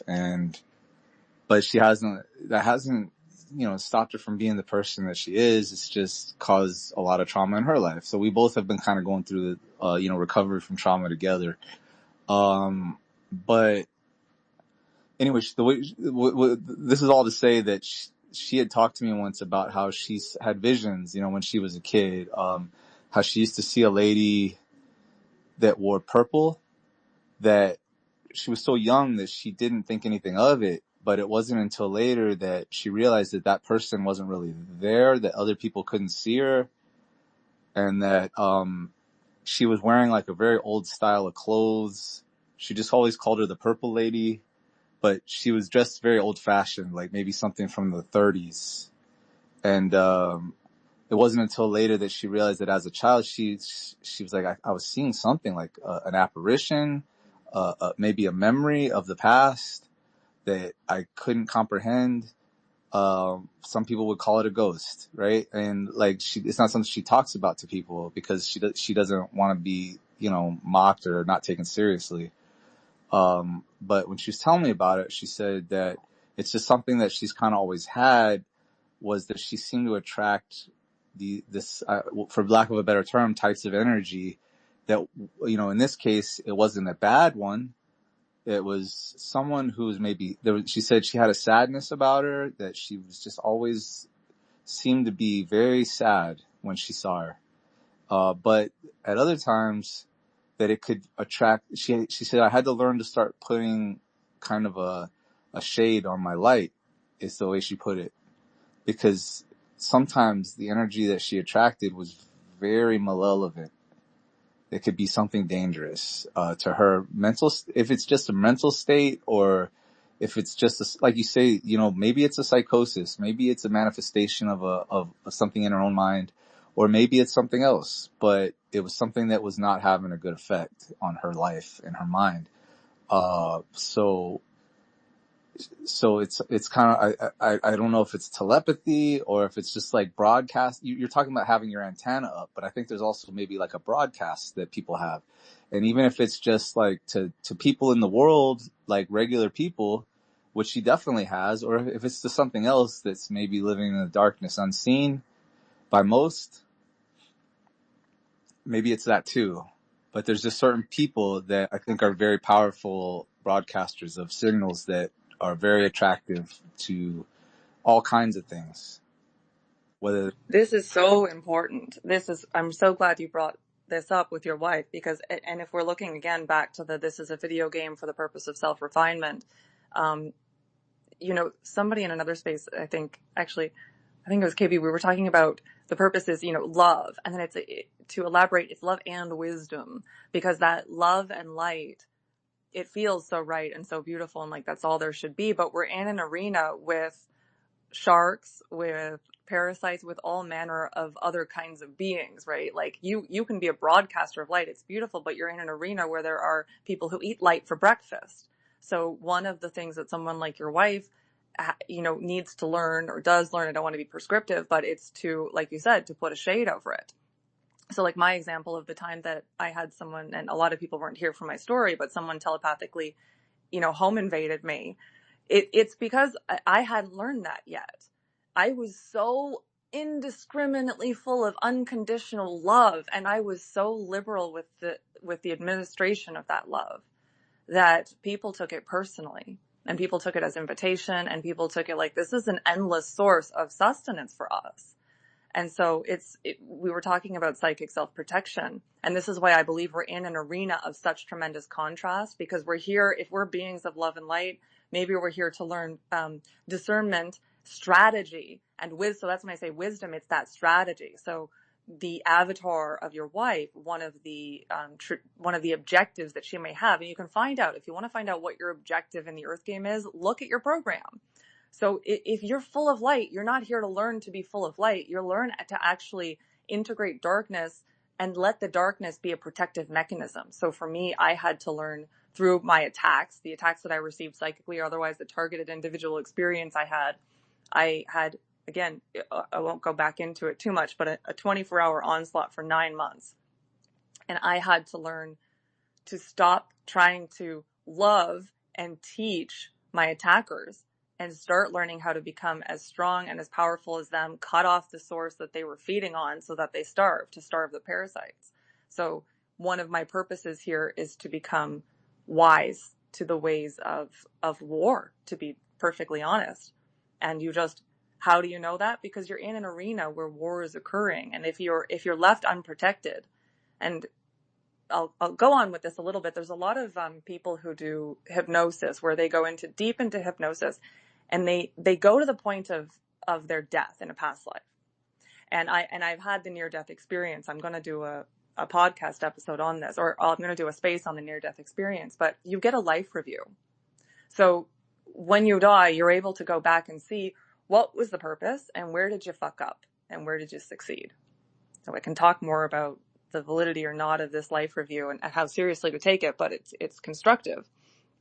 So a lot of times people who are really giving, really beautiful, really loving souls, they're thinking on their deathbed, like, I did a great job. I was so generous. I took care of everybody. I was a really good person.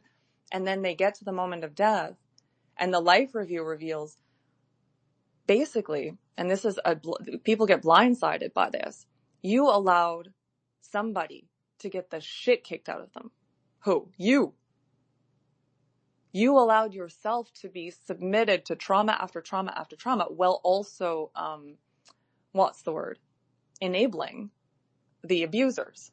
So there's a really hard look that we take at ourselves when we're so used to being victimized that it's like, oh my God, I've been kind of my own perpetrator by allowing it.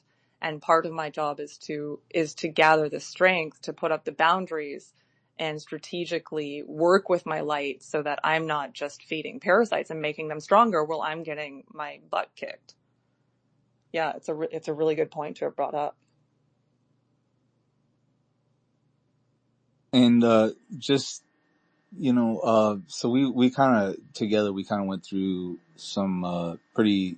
I'm not going to get into the details, but it felt like what you're saying, like a psychic attack, and it was like her personality during this time, because we'd gone through. It was like we were at such a stressful time that it's like it had weakened our defenses, and it just caused our, total, she called it like a psychic break, where she was not, she lost memory and didn't know what happened. And I had episodes where I blacked out, and woke up with injuries that I don't know how I got them.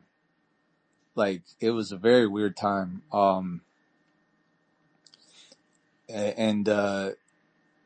So this idea of like being targeted, it rings very true to me.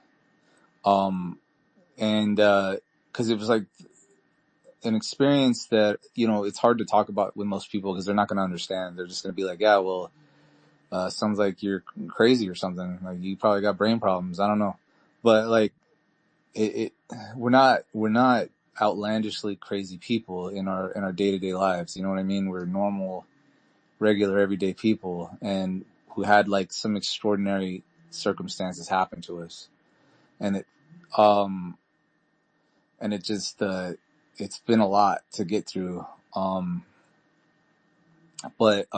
So what you're describing, I think is it called a psychic vampire? Like these like beings that live in the darkness and crave this light, like. Well, I'll say there's a few levels, right? There's literal physical people. I mean, you can go on this app and you'll start talking in a certain room. There's a type of person who will kind of just drain your energy with really specific protocols, right? To get you entangled emotionally. So there's like, just human vampires in that sense who will bait you into energy leakage. And then there's also, I'll clarify too. I want to talk to this targeted individual thing. And we brought it up a little bit before. I have my whole story on YouTube. The first thing I want to say about the targeted individual thing is that the dismissal of like, you're crazy, it's so important to me.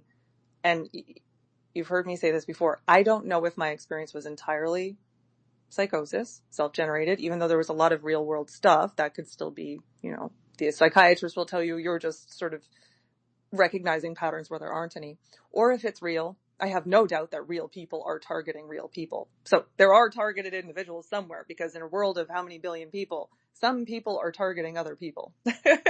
That has got to be a verifiable fact. I can't verify the validity of my experience in terms of externally who did it, or, necessarily, but one thing I'll say is it's still a very real experience. Something targeted me, even if it's my own mind. So that is to say, and my particular experience had people telepathically connected with me and then inserted in participating in my brain with me as autonomous entities for 9 months straight was the nature of my experience. But it's a very real experience. And even if the call is coming from inside the house, it's still what you're dealing with. So there can even be internal parasitism. So it's all levels of, like, if it's your neighbor, or if it's somebody telepathically connecting with you, or if it's generated by your own mind, it's the same thing. It's all still really, really, really real. That's kind of what I was getting at. It was like, it kind Yeah, of doesn't matter, right? Because the effects are the same.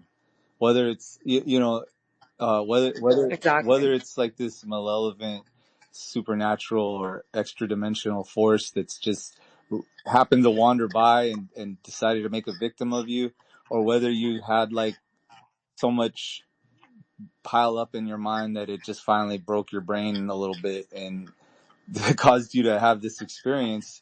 It's like, well, the effect is the same, right? And I would say, and this is why this is why I rejected medication for myself. The experience is educational, death defying. So I'm not telling anyone else necessarily don't medicate, but I am saying that when I talk about, like, we're here to learn and evolve, I learned and evolved so much through the attacks. So whatever generated them, I believe everything generates things for my own evolution. And if I use it as such, everything becomes constructive. Everything is your teacher. That's the love your enemies thing. It's like enemies are your fastest teachers, really. So I do see that so I would never dismiss somebody as, oh, it's only in your head. Your head is a masterpiece. What do you mean? It's, you're never just crazy. But it depends if you're getting lost in the chaos and failing to recognize the coherence that you can make of it. That's when it veers into crazy, right? It's crazy if you're not able to recognize it and make it constructive and learn from it. For instance, how to stop feeding parasites is a good thing to learn. So when a parasite comes along, that's your education. I've had a lot of experiences. I attract a lot of psychopaths, sociopaths, and narcissists. That's like, and I don't mean self-involved people. I mean like narcissistic personality disorder. Those are the fastest teachers in the world, because they will target your weaknesses. They will target your vanity. They will target your susceptibilities, and that helps you identify them. If nobody attacked your weak spots, you would never know where your weak spots were. So I see it all as constructive. And I've talked about this. Ellie, who does a lot of community organization, asked me, what can we do for people who are going through psychosis, etc.? And it's like, give them maps. I really think and that's part of why I'm mapping reality with AORATH. And then the same thing can be extended to the mental experience to understand it's all structured. And it all can be constructive if we understand how to make sense of it. I saw that Neptune had their hand up. Do you still want to jump in? Or High-Waisted, did you have a quick response? Hi. Or okay, Neptune, go ahead. I can hold off. Okay. Yeah, so I was wondering if you had, say, a method for determining how malicious a telepathic entity is. Oh, good question. Good question. All right. Give me one moment here. So, the number one thing, and this is somewhat intangible, so it's hard to teach. The first thing you want to do is cultivate your own attunement to your own intuition and what is true for you and what feels right and good to you. And good is a slippery slope. Let's say what feels right to you. So for instance, and why I pull myself back on good is because let's say someone is telepathically connecting with you and they're making you feel loved and appreciated And there's a few really, really vicious ones out there who use this technique. They come up and let me just talk about this because it's so nuanced. I wish I could give you a simple answer, but discernment is the simplest word. And then I'm going to get into it. This is so important. So some of the biggest sharks out there will come and flatter you, right? I am one of the most successful people in the world, and I have identified you as somebody that I want to work with. I have identified you as being one of the sharpest brains in the world. And all you have to do is, answer these questions, connect with me for a while, keep talking, maybe leave your family, maybe go over here, maybe do this. So they're very cunning in that way because they'll tell you what you want to hear. And they'll sound very convincing and they'll make you feel very good about yourself. Another version of this would be sexuality. There's a lot of that would use sexual predatorism and make you feel like, oh, I'm your love. And this is, for the people who are on the spiritual side of social media, will see twin flame stuff. And that they'll always say, your twin flame will first connect with you telepathically. Okay, that's a trap. Be careful. I mean, look, it can be possible. And this is tricky because I've been doing visualizations before, trying to think about my future person. And then I've been like, am I actually connecting with them? I don't know. So it's not impossible that could happen.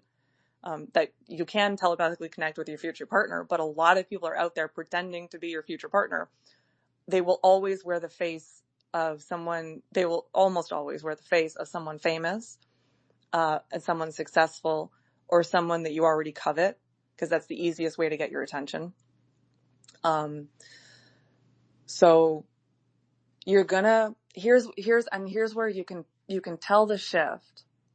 Here's where the shift happens. You've got to look for this moment.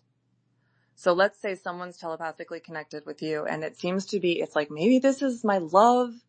And this is the thing, because I don't want to deter from doing that. I don't want to deter from doing that because I'm talking about wanting to evolve telepathically versus technologically. Right now, people are using X spaces to meet their friends or their lovers, right? Ideally, we're using telepathy. I can attune. I can use my frequency tuning, which is what we're doing here. We're all meeting through attunement through the algorithm. I can attune to meet my future love, and he's in wherever this country, and then we can make a plan telepathically and we can meet. That is the future. But the problem is, nobody's trained in it. No, sorry, not nobody. We civilians are not trained in it. Those who are initiated through secret societies to run the world are trained in it.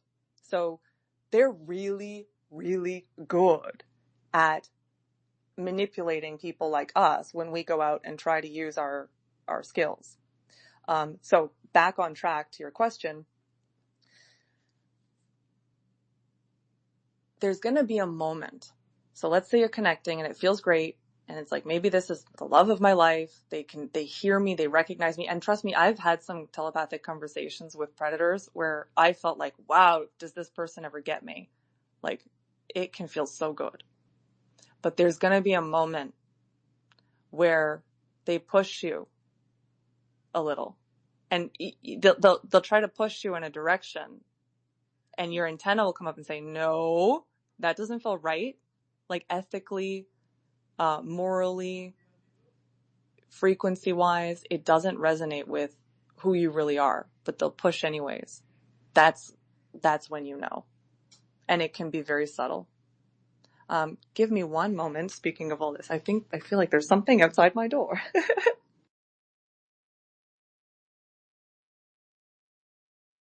Okay. It was a package being delivered. There was something else I wanted to say on this. Here's the other one, trying to get you to go somewhere. Like if you make a plan I think that if you actually discover someone new telepathically and you want to connect, give them your email, give them your Twitter handle, tell them to follow you on Instagram. The number one tactic of these people, because again, as a target, I had basically a whole bunch of people competing to try and get me to go to different locations. If they're trying to tell you go here at this time, I guarantee you that's a trap. There are entities that get points for, I believe, that get points for how much they can get you to go places and do things. And sometimes when you go to that place and do that thing, you're actually being implicated in something. You're being framed, you're being harvested, you're being set up. So a lot of, and they talk about this MK Ultra, the shooters, the assassins are just some average guy, right? Maybe a little mentally unstable. A lot of those people are psyoped telepathically into going and executing these crimes, and they're given really good justifications for why they should do it. So yeah, but the number one thing is hone your discernment and always honor your own intuition and your own ethics. And if somebody seems to be pushing you, and if somebody's pushing you in a way that feels uncomfortable, that's not a good thing. Thanks for that. So, on the other hand, do you think there are, do you think there are forms of telepathy where you can put your trust in that person? I mean, yes. I mean, the whole idea here is that I do want to encourage us to all evolve towards becoming a telepathic race or telepathic beings, humanity. So I think ultimately we'll all be telepathic, and it'll be no different from talking on here or talking amongst ourselves. So obviously it can be good, but the problem is right now, I'll say too, when I was targeted by these people, I had people come in, I had Navy SEALs come in and help me survive my no-win death walk. I had helpers come in, but the problem is, and so as we put our feet into this territory, so there's definitely good guys out there. The problem is, and I'm such an expert in this field, so anyone want to ask me more questions, boy, do I ever have experience. You could encounter a helper like this Navy SEAL, but 5 minutes later, the shark could come in. This is the problem with telepathy. It's a dangerous place because you can't tell who's who.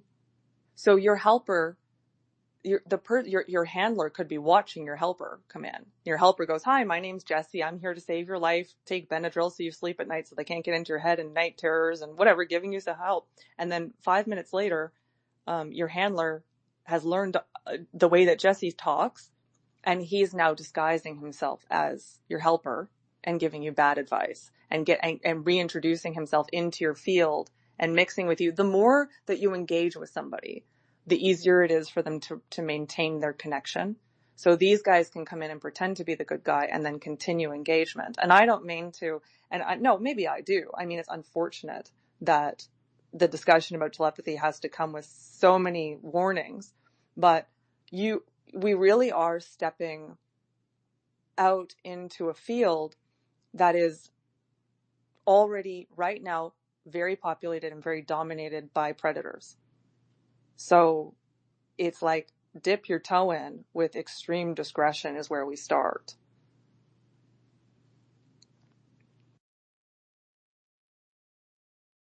Feel free, anyone who wants to chime in with a follow-up.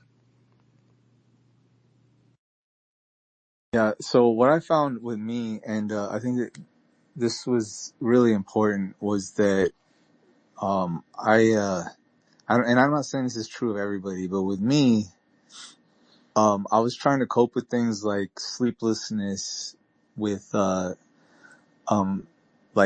they started introducing these THC,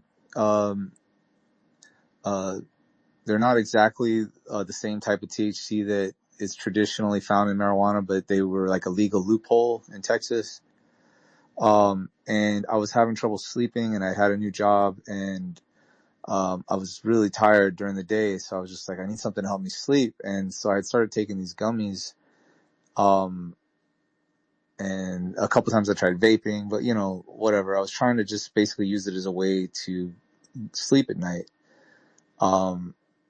but what I found, and this was through the help of my wife, who was kind of calling me out, but she was like, "There's something happening to you when you're in this state, and it's kind of a vulnerability that opens up where I normally would. It's almost like I'm lowering my immune system to like disease, but it's not, but whatever it is, it's the psychic state that I'm in makes me vulnerable to, bad actors or whatever you want to call it.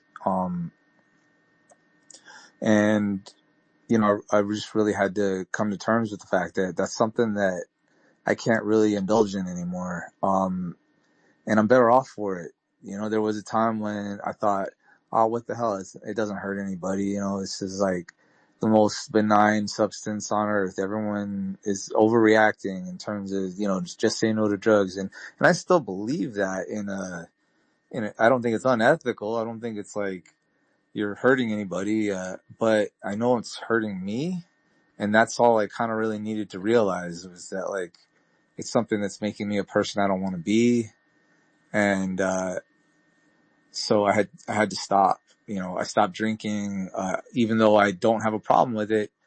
I kind of had a problem with who it was turning me into. It's not like I was like dependent on alcohol, but I was, alcohol and then certain substances were kind of leaving me open, kind of, making me vulnerable to things that I didn't want to be vulnerable to, if that makes sense. Anyway. Yeah, that's a huge and important point. And again, I'll reiterate for newcomers, click on my website. And if you look at the main menu, there's a link to Psychic Self-Defense and TI, Targeted Individual Survival Guide. And that includes the instructions. Be very careful. I mean, cannabis, like I said, it can open a door that can give you higher dimensional access. Most of that access can be very dangerous. So, after my series of events, I didn't take anything for a year and a half. And then I did a little while, and then I saw the sharks in the distance, and I said, okay, I'm going to tap out. So temperance or abstinence even. And I know this is tough because it's like we want to evolve in these areas, but it's a very predatory terrain right now. So yeah, avoiding cannabis if you even suspect anything snooping around, very important, along with pretty much every other substance. And the other thing, and I'll say I casually mentioned this, Pericles, I see your hand. Anyways, I'll figure it out. One more thing. If you are having trouble sleeping, sleeplessness is one of the things that the predators can exploit very easily, fasting and sleeplessness. So if you're in some sort of psychic attack or psychosis or something like this, taking sleep aids at the time I did. I had a positive agent come in and tell me to take Benadryl nighttime.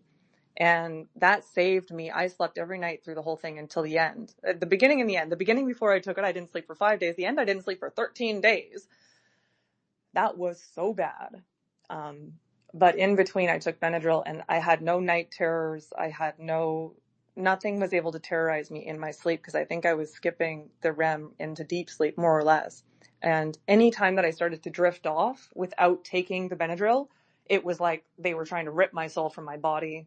I was in huts in Africa, with they're sort of ripping me out and putting me into these different places. And anyone I've spoken to who's gone through this, who didn't know about Benadryl, the night stuff is just horrendous. So sleep aids are highly recommended. Go ahead, Pericles. So I have a similar story as to when I was taking bags, like whole bags, like I was taking like whole edible bags of Delta 8 and stuff.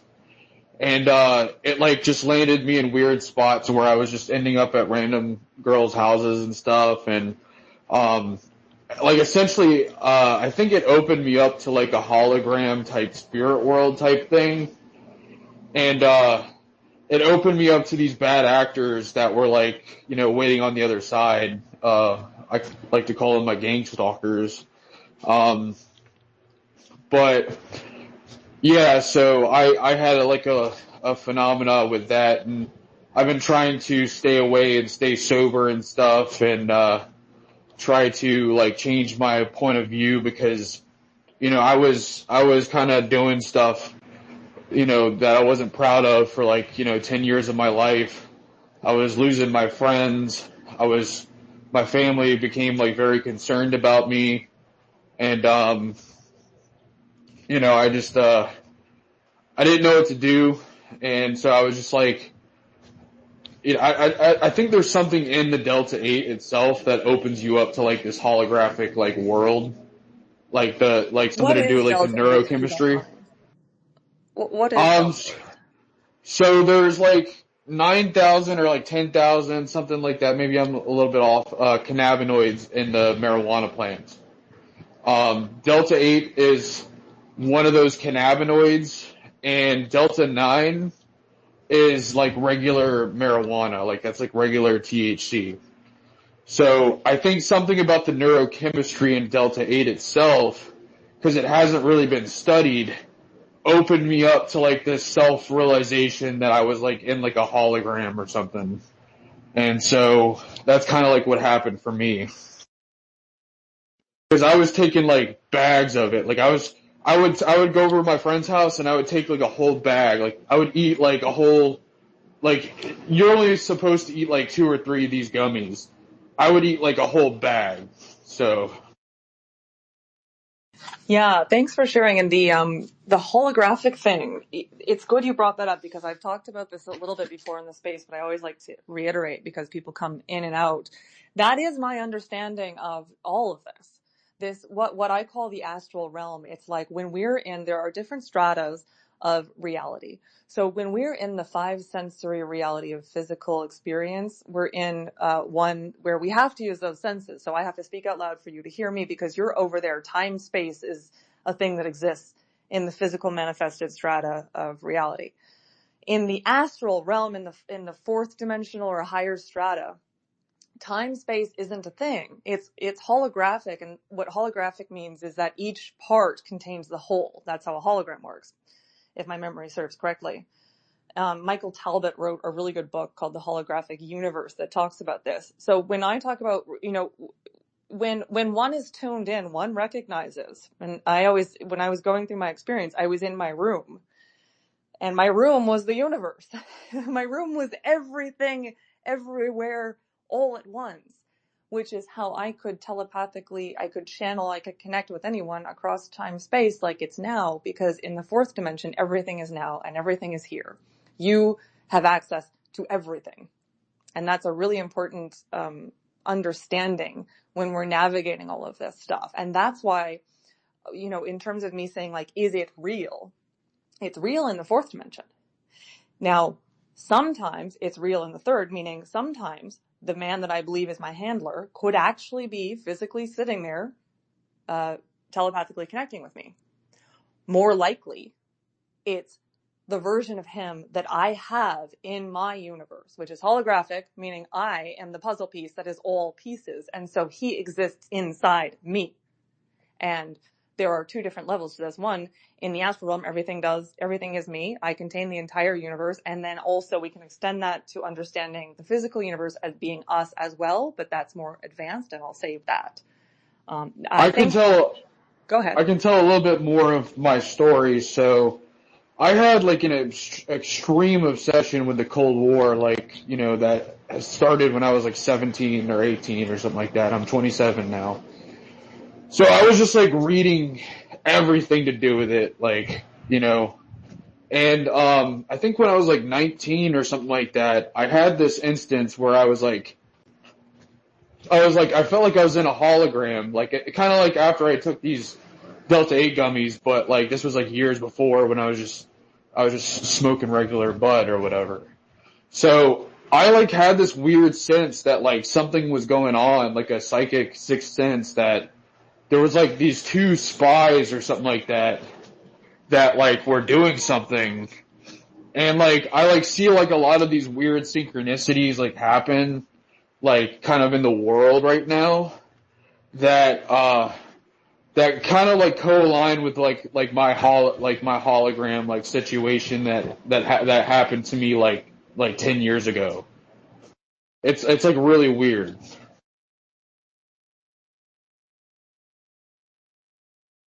I don't know if anyone else has like, similar instances to where like they're kind of like side by side with like situations that are happening through this hologram type perception. Right. Do you mean the synchronicity of what occurred in your mental space then becoming a reality outside, more or less? Yeah, it was Yeah. like a part of abstract reality. Yeah.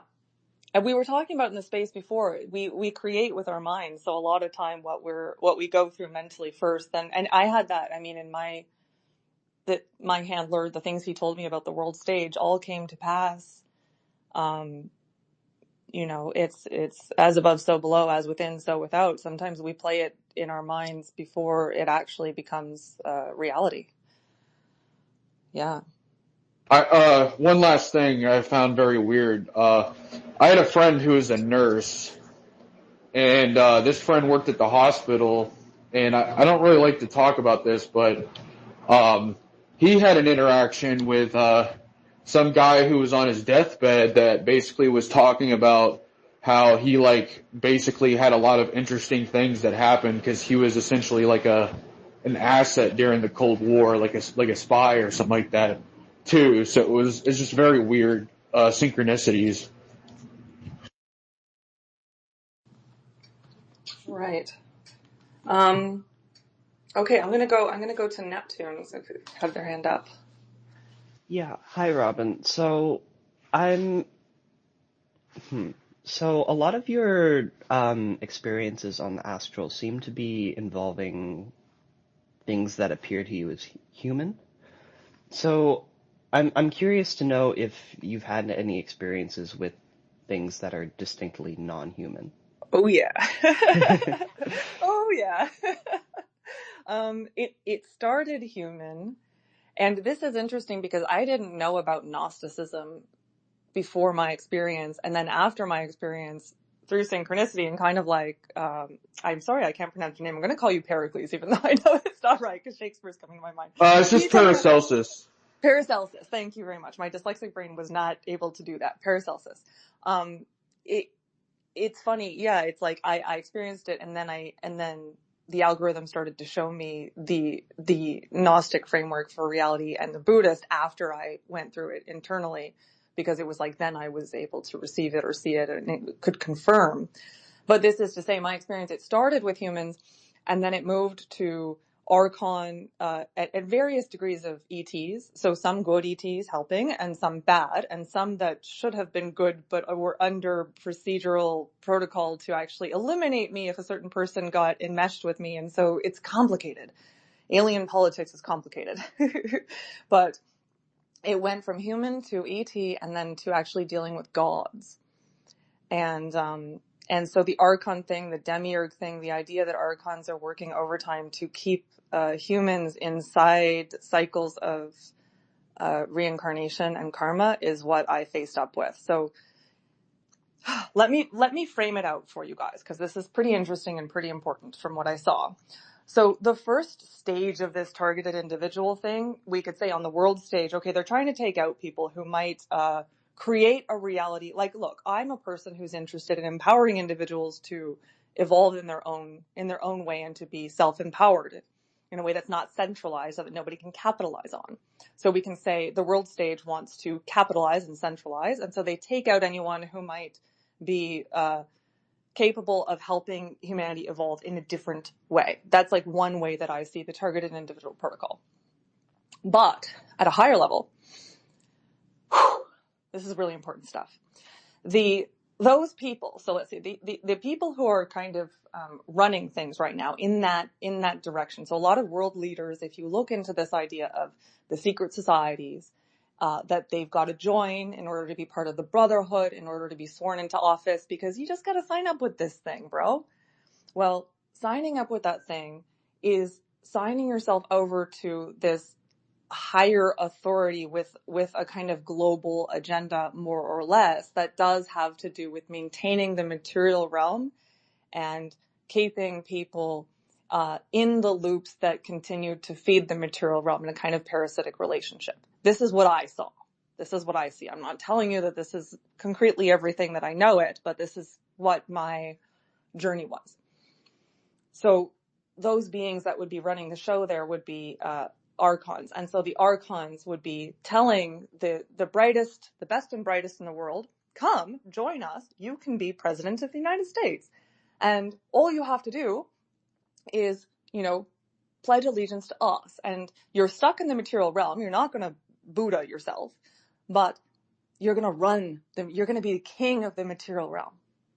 So they decide that instead of being their own authority, instead of being their own, evolving themselves past the material realm, they go under the archonic influence and become kings of the material realm in that sense. And then they recruit other people. So a targeted individual usually starts as a recruit. And if they resist recruiting, then they try to eliminate them or drive them crazy. So once you go past that, the next level gatekeepers are the archons themselves, which is like, let's go to the movie The Matrix. It's kind of what they look like. It's that like mechanical realm, and they're maintaining the Matrix using these systems. It's the Matrix. It really is just the Matrix. And so Gnosticism talks about the demiurge as being the kind of like overarching influence. In Buddhism, it would be the Mara. And so again, I didn't know this stuff, but in my experience, I faced off with it. I realized you guys are trying to take me out before I can self-actualize. Like, that's what this is. This isn't about politics. This is about self-actualization. But here's where it gets really interesting. I see some requests to speak. I'm gonna tap those when I'm done speaking and let you guys up. I don't want to lose my train of thought, but I see you.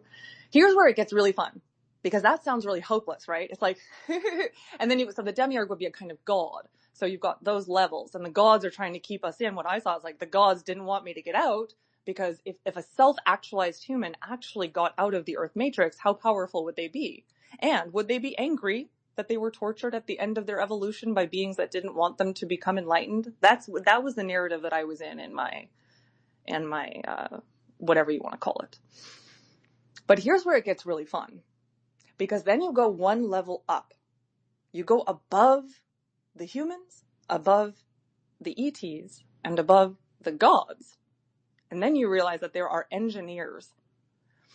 Then you realize that the engineers made a video game, and that the humans, the ETs, and the gods are all players in a video game that you're playing for your own evolution, specifically.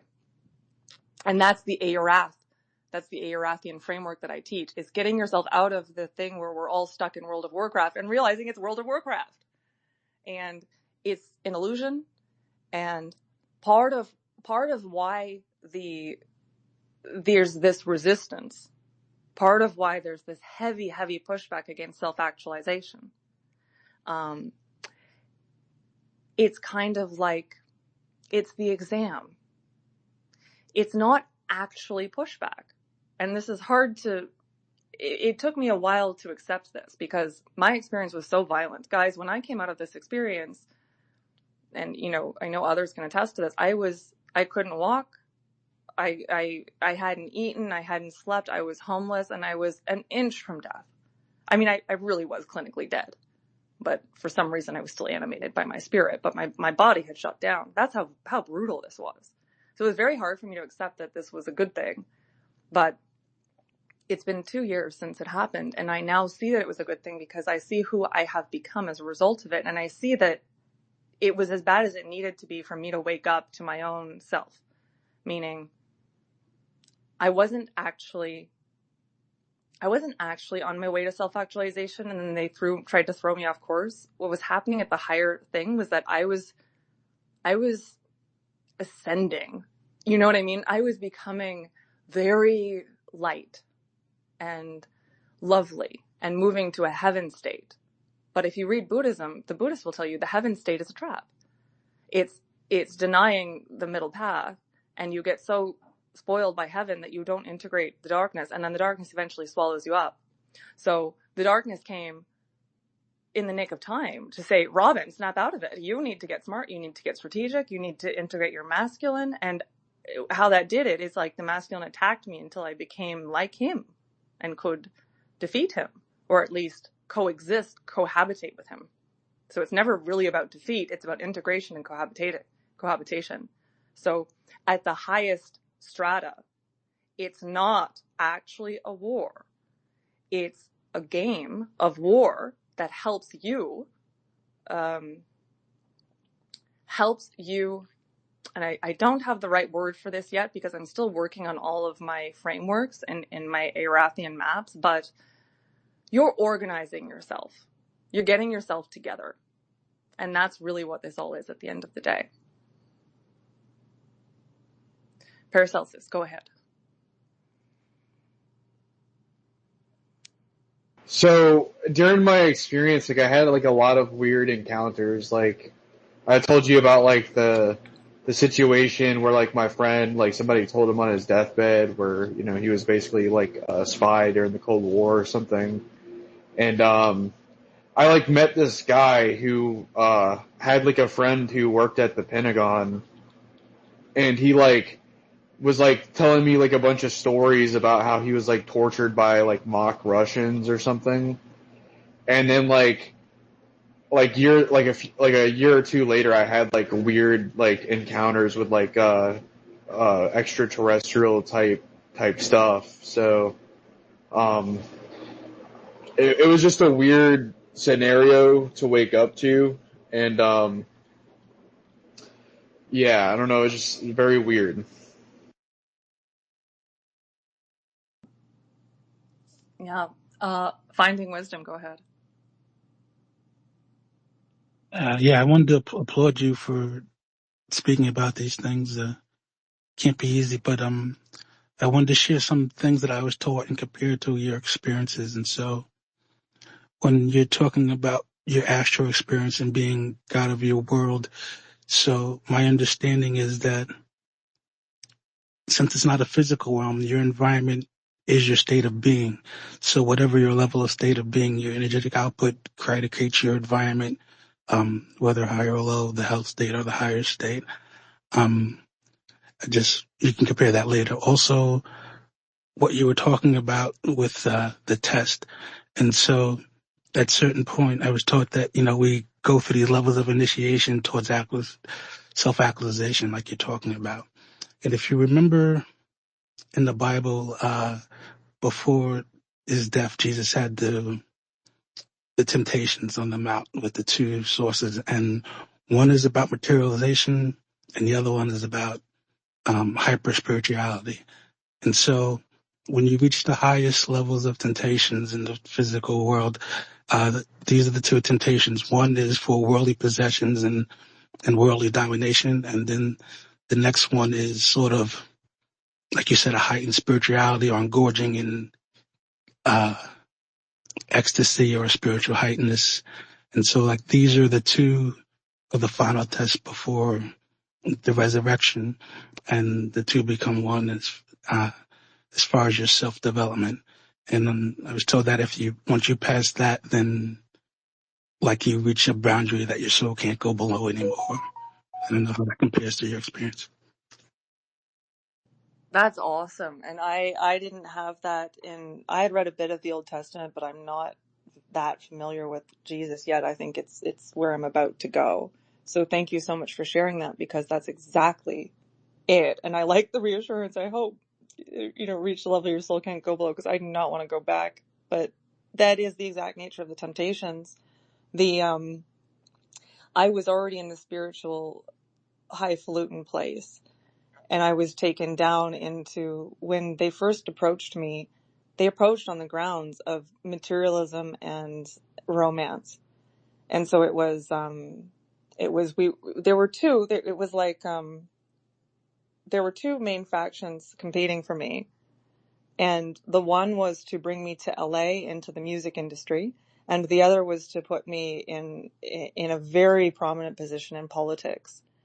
And both of them were asking me to be under someone else and to take these positions and to follow orders and to deny myself in order to go to these places.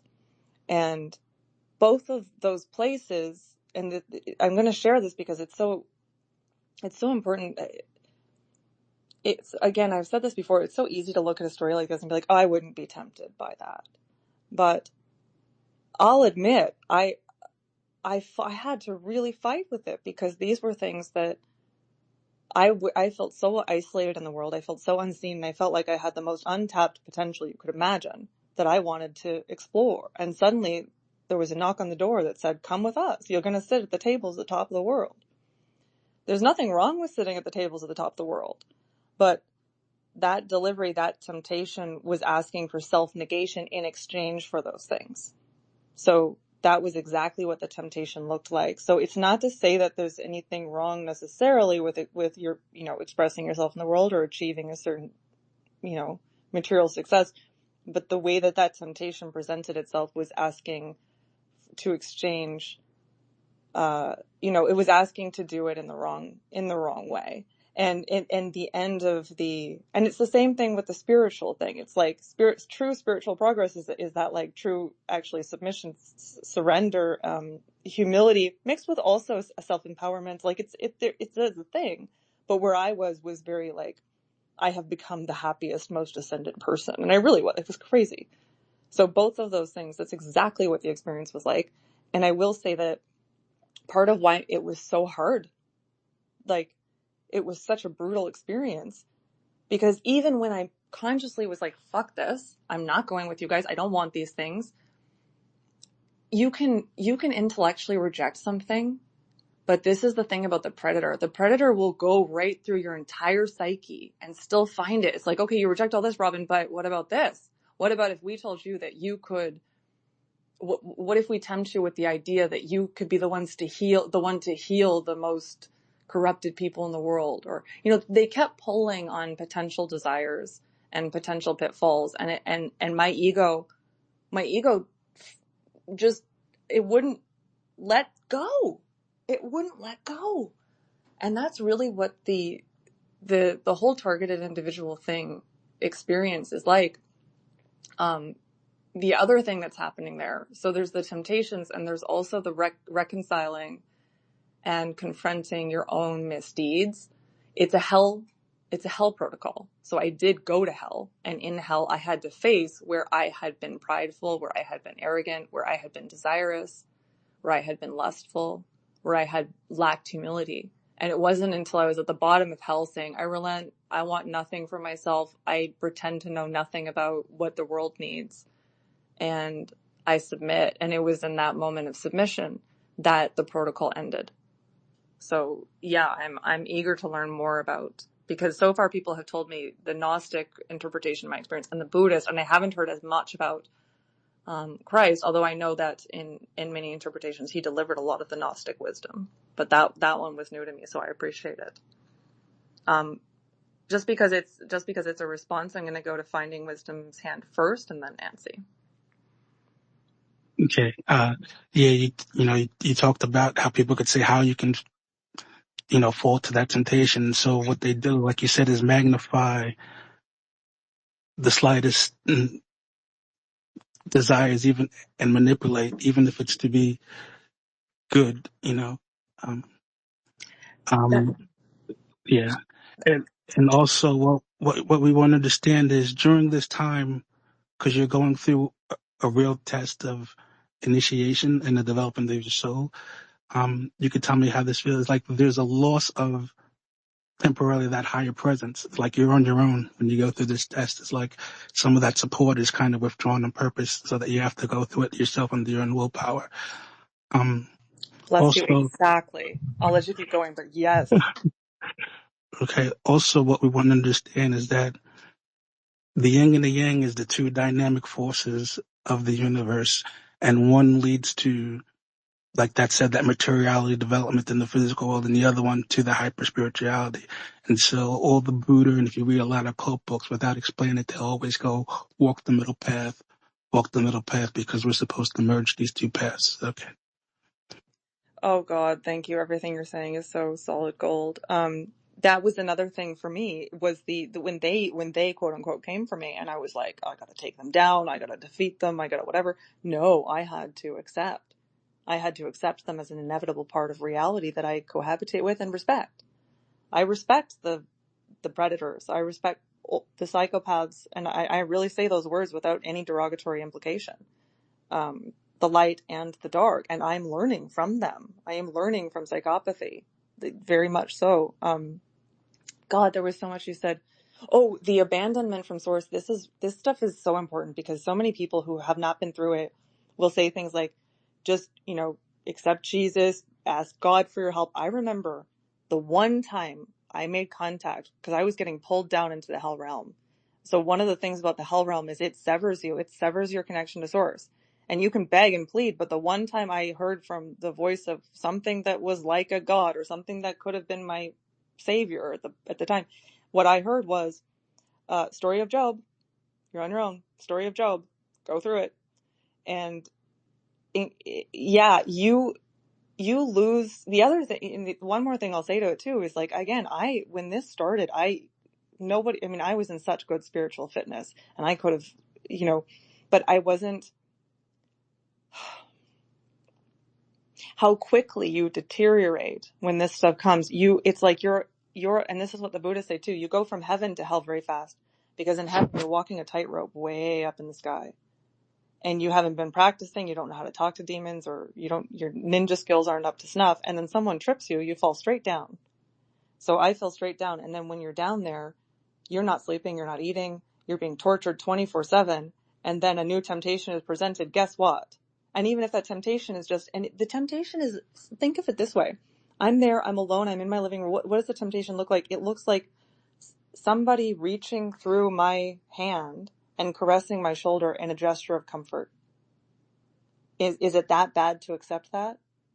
But that temptation, I call the 7 deadly sins 7 deadly susceptibilities. I don't think that sins implies judgment. I think it makes you susceptible. So accepting the comforting gesture of that hand is unfortunately me letting this entity control my body, which is giving up my power over myself, and it's putting me further into that. So that's the level of warfare you're dealing with, and that's the level of temptation you're dealing with, and how subtle it becomes, and how masterful you have to become in that scenario. Go ahead, Nancy. 20 years ago, I tried to take myself out. And 3 months before, I started drawing doves.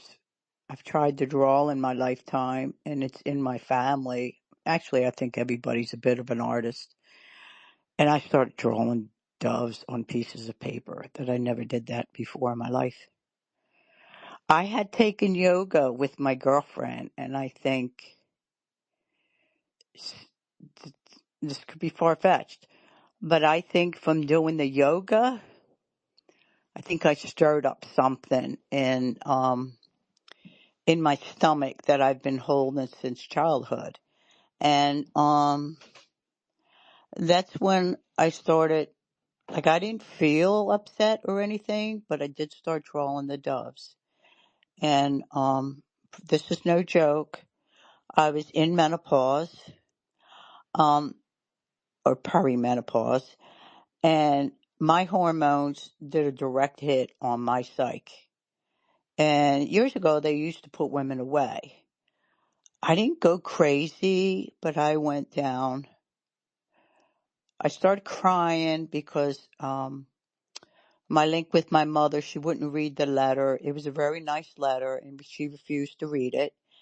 So it was a chain of events that drew me into depression, major.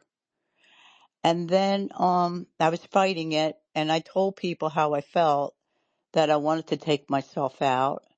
And during that whole time, I was drawing doves, and I was praying. And the thing that put me over the edge was the tsunami in Japan in 2005, and I was so bad off.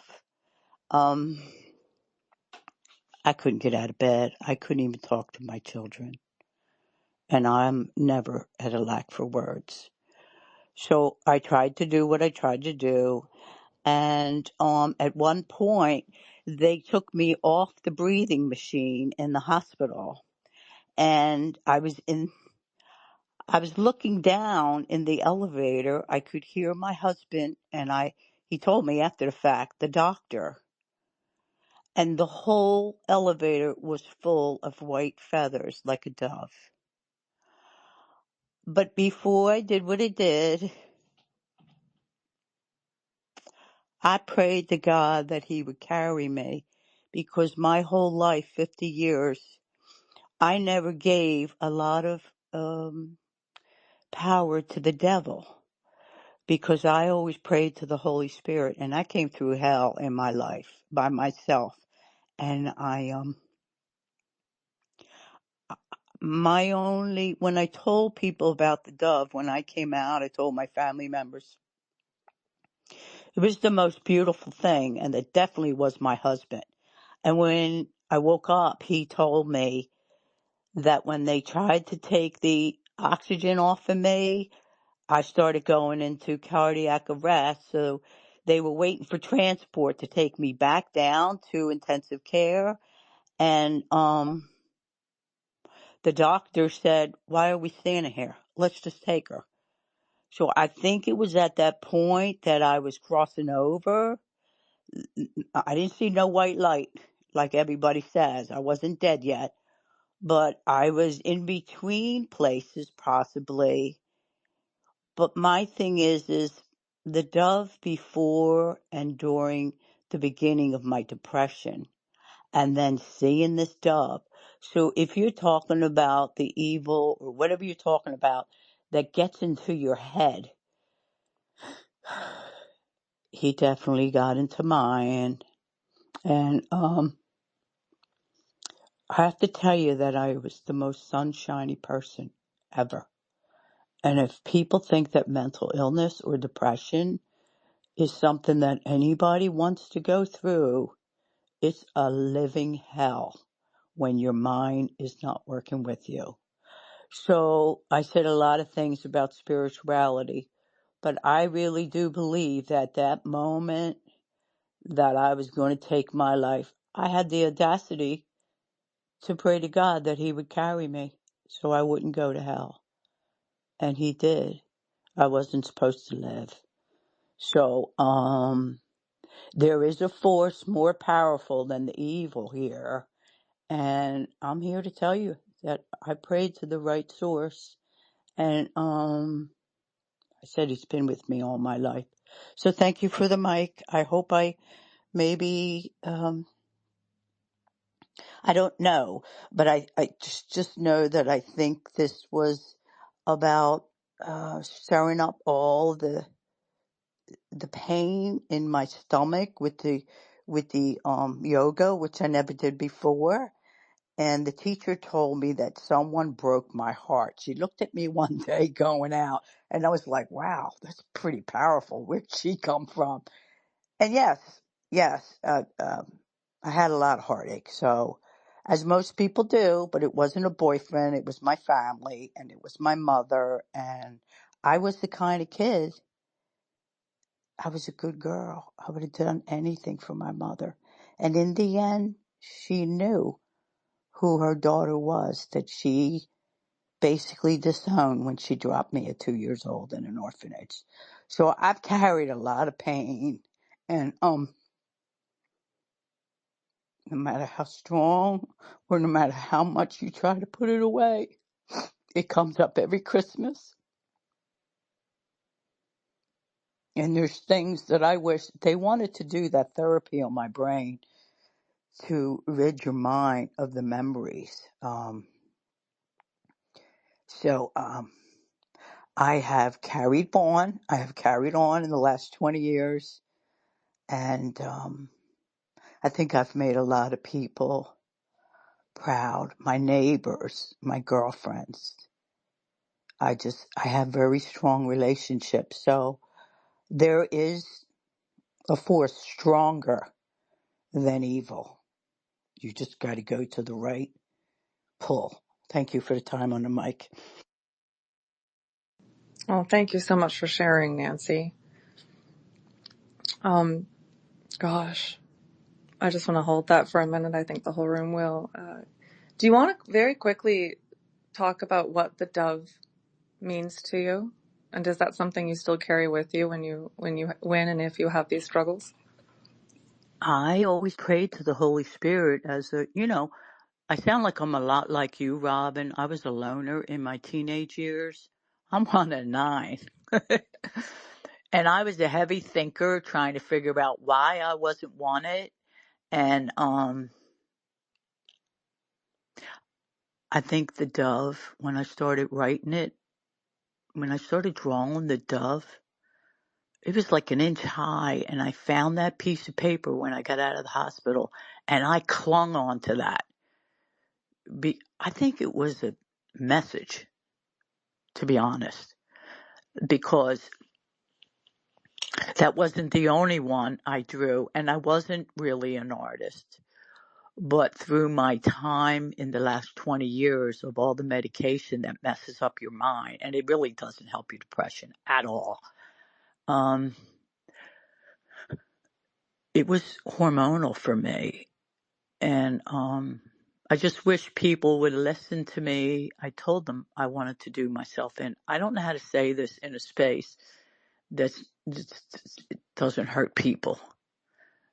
I told Oh yeah, I wanted I to just told them leave on. daily, but nobody listened to me. So I really feel like the sign of the dove, while I wasn't um, uh, awake, so to speak, was a message too. Like, I'm here. That's how I interpret it. Yeah, the presence of something Yes, of that higher that was positive force. carrying me in Yeah, the mess I was in. So, and I talked yeah, well, about it all the time after, and it's funny because when you talk about things like that, people really don't want to listen. They don't want to accept it. They make little of it, and it's sad because when someone goes through something, they know what they went through. And I'm not a person to make up stuff. I'm very open and honest with people. I have no reason to be anything but. Even on X, I came to X to learn and to hopefully share my experiences. And so that's what I think the dove represents. I always pray to the Holy Spirit to guide and protect me because I was the black sheep of my family. And you know what? At 70 years old, I'm glad I was. So that's on a good positive note because the rest of them, hmm they were spoiled and they thought they were all that and they didn't think beyond themselves. And I think about people all the time. I hope I answered your question about the dove. it was in there, but I want to riff on the higher source because finding wisdom and I were talking about the and I'd love to hear more finding wisdom of your biblical insights on my experience because it sounds like there's a lot. Um, so the absence of that guidance being external, what it does, like what it did for me was because it is, and at one point, this one entity at the very end, when I went, and I consented, I went to go to the very bottom of hell, the very bottom. And that was when I talked about being homeless and all this. That's putting it lightly. I was put in a steel bowl in the multiverse, cut off from all access to anything ever, all of any guidance, any source, and I was put in a basically like a hyper karma feedback loop. So anything I'd ever done was going to come back to me. And thank God I was a pretty good person, because I paid for everything. And you do, like, you step out on the street, and if you've ever hit anyone, you're going to get hit that day. You're going to get hit that day. That's what it's like. That's what hell is. It's instant karma. And it's instant repercussion for everything you've done. That's what I was experiencing. And, but what it's forcing you to do, aside from that, leveling the playing field of your own self, is to activate everything within. And I remember going back to a video game analogy. It was like, there's a part of me too that wanted it, because here's how I saw it. Because I imagine to a lot of people who haven't experienced this, what I'm describing is scary. Like, I understand that this is scary, and sometimes I don't understand too well because I'm so accustomed to this stuff that it's not as scary to me as it might be to other people. So I remember thinking, I want this. Trap me in a steel ball in the multiverse and sick all the biggest predators in the universe on me. And the reason I wanted that was because I didn't want to live with the fear of the dark anymore. I didn't want to live and die thinking that something could get me. If I didn't have my protector, if I didn't have source, if I didn't have this, well, let's take it all away. Let's put me in the no-win, in the most impossible no-win. And I'm not leaving until I can get out, because I want to understand that I can from within, and that source is within. It goes back to the hologram. You're cut off from everything. What do you have? You have you. And that God is you. It's in you. And that's activating it, cutting you off from it in a way to activate it internally. And then put yourself in the most dangerous place in the universe, surrounded by the most dangerous things in the universe, and come out standing. And then you don't have to be afraid of what's around the corner. And you can tell other people, because this is the most important thing. What I see as a primary manipulation tactic in the world is fear. Be afraid. We don't know what death is. We don't know what this is. This is scary. This person could get you. You could be severed from this. You could lose your security. And so there's something about the psychological practice, even if it was all psychosis, psychological practice of putting yourself in the most impossible, scary place to tell others, hey, I did it. Like, it's possible. You can. You as a human being, and I'll say this again from my own experience, you as a human being have the power to stand on your own. And if people are like, no, we need God, let me just say that even if you felt like, if somebody tricked you into believing you were severed from God, just go, no, God is within. So you can sit alone with the whole universe pointing atomic bombs at you and detonating them. And if you can hold your center,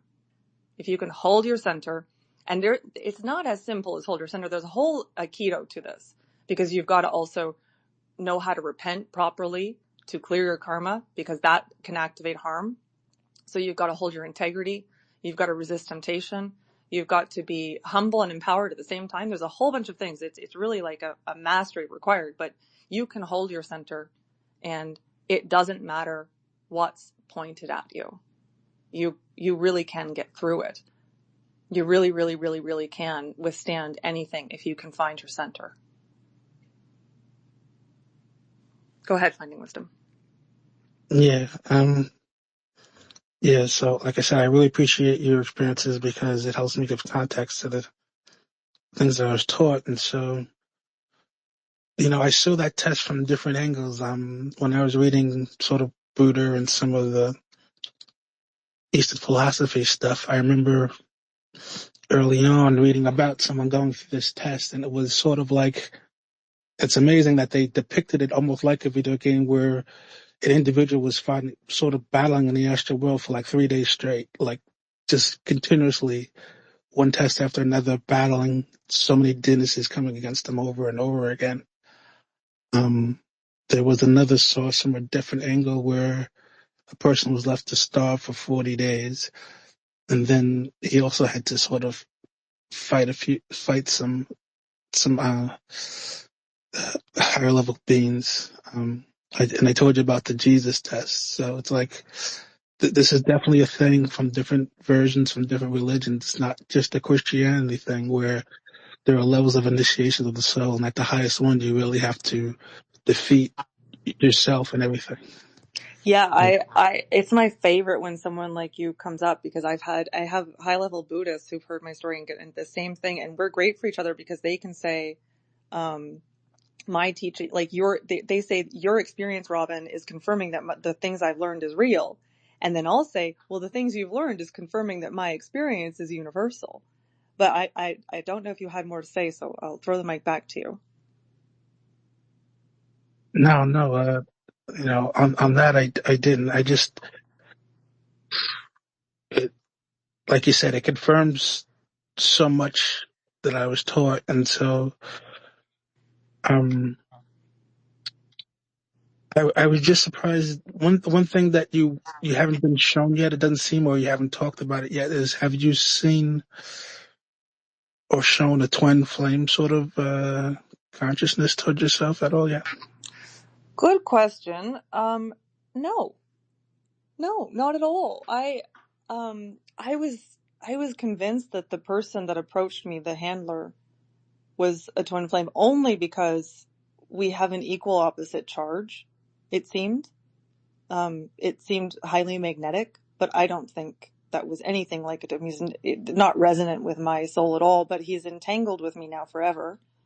That again, not a twin flame relationship, but actually an animus relationship.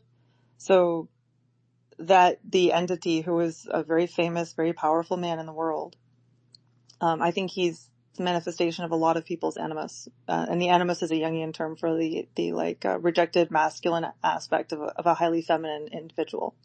So my rejected masculine aspect came back in the form of this man. I call him the tech god, the big guy, the big king. And, so he's my opposite charge. He's my masculine half, and he's not somebody that I'm meant to have union with in the real world, God. But that laughter right there, that was him. He shares my body with me now. So part of the battle, and Jung talks about this. It's so interesting to live through something that all of the mythologies, all of the, that is so consistent. Like we've got Buddhists, we've got Gnostics, we've got Christians, and we've got Jungians. So, but the Jungian, Jung I knew coming into this. So I've been able to also understand my experience from a Jungian integration perspective. So, and I know this is a tangent, but I'm just going to run with it because it's interesting. This individual is, to me, and I've said this, AORATH has said this to me. I channel AORATH now. They're my kind of teachers / family, the higher dimensional engineers of realities. And they said that this individual is, for me, the externalization of every aspect of myself that I have rejected. He is the shadow. He is all of the masculine. And that doesn't mean negative necessarily. There's lots that it is pretty negative to my eyes. But that was him again, that laugh. But in the Jungian sense, what happens is what you reject becomes externalized. So the shadow, that's what a scapegoat is, right? The rejected shadow of a collective becomes a person or a people, they're bad, right? Becomes this rejected thing. So he is my ultimate they, right? I don't like what he's doing. He's mean and psychopathic and non-empathetic, hyper-masculine, all about control. And so he came to own me, possess me, because it's like I rejected him. And actually, I'm going to hold the mic and keep going with this. It's very interesting. When I was little, I had a dream that, and I've said this before, I'm going to say this again because it's so interesting. I had a dream that I buried my brother in the yard before the apocalypse. And in 2020, and I don't have a real brother, it was a dream brother. In 2020, I did this Jungian active imagination thing where I went back to the yard and I dug him up, this brother. And when I dug him up, he was actually a full-grown, really big-ass, really mad man. And he threw himself on me. And then I ignored that. I was like, well, that was weird. And I had never had that experience. I had never had an astral experience that was autonomous. That was my first. 2020 was when I awoke. So I could imagine things, but I had never gone into imagination and then been attacked by something that was totally independent of my imagination. Like that was the first time that an entity had actually. So now who knows? This man may have actually had a vision where he was being dug up out of the dirt.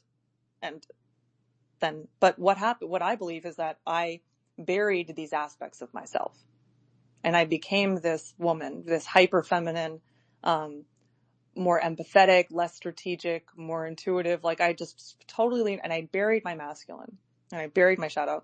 And when I dug him up, he was furious. And what he wanted to do, he had kept developing independent of me. And this is what people don't realize. And I'm sorry if I'm going too fast, but when I go into these things, that's the rate I go at.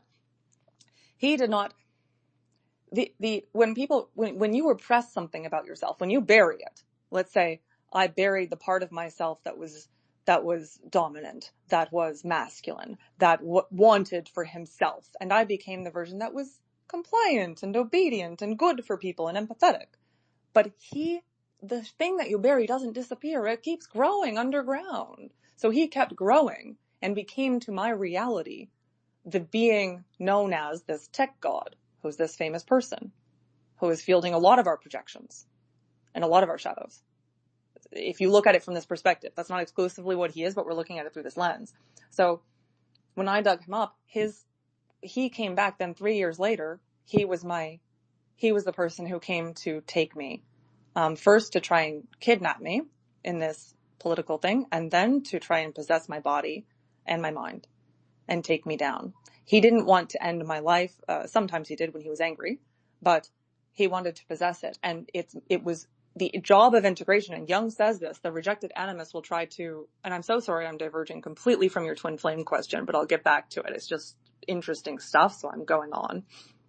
But the Jung says the rejected masculine or the rejected shadow can materialize, become autonomous, and then attempt to take possession of the being of the body. So my job is not to, it's not, and I kept thinking I have to get rid of him. I have to win. I have to beat him. That's not it. I have to, of course, not let him possess me completely. That would be unfortunate. I have to integrate him. And the only way to integrate him, if I'm approached by a big, huge, strong creature, beast, the only way that I can hold court with him is to become as strong as him. So I needed to learn from him and teach him. So we were doing this to each other. I would learn his strategical thinking. I would learn his power. I would learn his boundaries. And he would learn from me. He was healing. So some of his tendency to grip too tightly, or his tendency to be too domineering, or his tendency to mistrust, or self-hate, these things were being healed through his time with me. And because he would see consistency in my behavior that would allow him to trust, et cetera, et cetera. And I was being made more strong by him because every time he attacked me, I had to be able to stand up and go, no, back off, right? I had to be able to set the boundaries. So we complete each other in this sense. So I don't think that's a twin flame. I think that's a animus returning and reintegrating. All I know, the only thing that happened with twin flame in that psychosis was I kept looking for it and it kept getting weaponized against me. I don't know about all that. I really don't. And I have had no confirmation. But that being said, it could be that I'm just not, it could be that that's a thing that's coming for me, and part of the way that it can come, or that comes for people, and part of the way it can come is that you don't necessarily see it coming. It's sort of hidden from the process. People have certainly speculated that part of these attacks are people trying to keep twin flames from one another by pretending to be the twin flame and getting in the way. So I can't confirm or deny the existence. And I would throw the question back to you. Do you have any insights on it? It could be. Usually that happened after full integration. It's interesting because I'm trying to reconcile what I know with your experience, and so I was never told specifically what the fight was about. But if you feel that you could be sort of annihilated, or if it was close to and not quite a failure, you could hit madness for a period of time. And so, but I didn't realize the context of the fight. And so that seems to be what you're doing. You're integrating your shadow, and see, and also your twin flame may not be as far in its development as you, and so you may be the first one to sort of reach the next level once you finished your integration. And so I don't know how that works either. It's not till both of you pass this test that there is another level of integration between the two of you in my teaching. Right. I'm going to say something and then ask you another question, because I think definitely in the twin flame things, I've heard that the feminine usually does kind of precede the masculine. I will say that my battle ended 2 years ago and I've been recovering, and maybe that's kind of the lag. on the other end, if this is a real thing. It's not something I've thought a lot about, but let's think about it now. I can see why the integration would be so important, though, because I couldn't. Here's the thing: if I look at my history of relationships, that my failure to integrate this masculine half of me, that interestingly, like, he's not fully integrated because he still has autonomous characteristics inside of me, which is kind of a trip. Like, he's still his own being, but I'm integrating him more and more. And I think we just cohabitate. It's not what you think integration is. It's a little weirder, but it is what it is. But I think that, anyways, but I don't think I could have a healthy relationship until I had fully, and I'm just kind of reiterating your point, but until I had fully integrated this. Otherwise, I'm going to repeat the patterns of where the masculine, the man, takes on a domineering role because I don't know how to stand in my own dominance, for instance. And dominance is not the right word I'm looking for, but I'm just saying, like, any of these qualities, that if I don't learn how to stand a certain way, then we fall into an old pattern. And likewise, and trust between the two, learning, like, bridging those gaps. I think that the unintegrated people, they face their animus unintegration in relationship. So it makes perfect sense that you have to go through something like this to have an actual healthy relationship. Or let me rephrase. I think lots of people who aren't like, who haven't, like, faced off with themselves in the astral realm can have a healthy relationship. But I mean, the idea of the twin flame union, if I'm to think about, and I won't pretend I haven't given thought to, like, having union with somebody, I think of it as, and I think that people talk about this with twin flame, it's mission based first. It's like, you have a similar kind of, I like the idea of leading with work or leading with a similar vision. And at least I'm throwing that out there anyways. But then being able to collaborate without having to go through karma with each other, and karma just being like unintegrated, unclosed cycles of all of the things. And I can do a whole big episode on animus because it's so important, but without having to just constantly fucking deal with projections, where you can actually have a constructive relationship with someone. That is the simplest way I could say it. I think that's, if I believe twin flame is anything, I believe it's that, yeah, two integrated people come together and they can be constructive because they're not so busy battling their projections in and on one another. But where do you get your teachings on it? And do you believe it is two halves, like a kind of quantum entanglement thing, or what? What are your thoughts on this?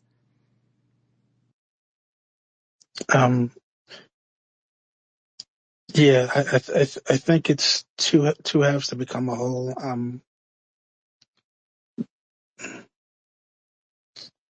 It's so weird because, the people always ask, like, how do you know what you know? And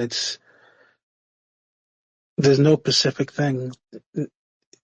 Source brings things to me at particular times, and I know what's more important than others. And I've been taught along a very specific pattern through different ideologies and religions, so that I could see it from different perspectives. It gets frustrating at times because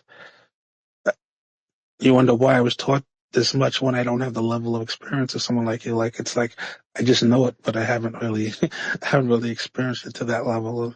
So it's like, why am I being taught? But I think we all have our own kind of order of things. I think that there's lots of people like you, again, who I've talked to, who have the teachings as a precursor to the experience, as that's part of the map that they're getting. For some reason, I got some teaching, like I got some decent teaching, but I didn't get the full picture going in. But I don't think anyone does. I think with finding wisdom, I think at the same time, I probably had a lot of teachings going in to the experience that maybe you wouldn't have had access to. So I think we all get different pieces of the puzzle before we get thrown into the pit.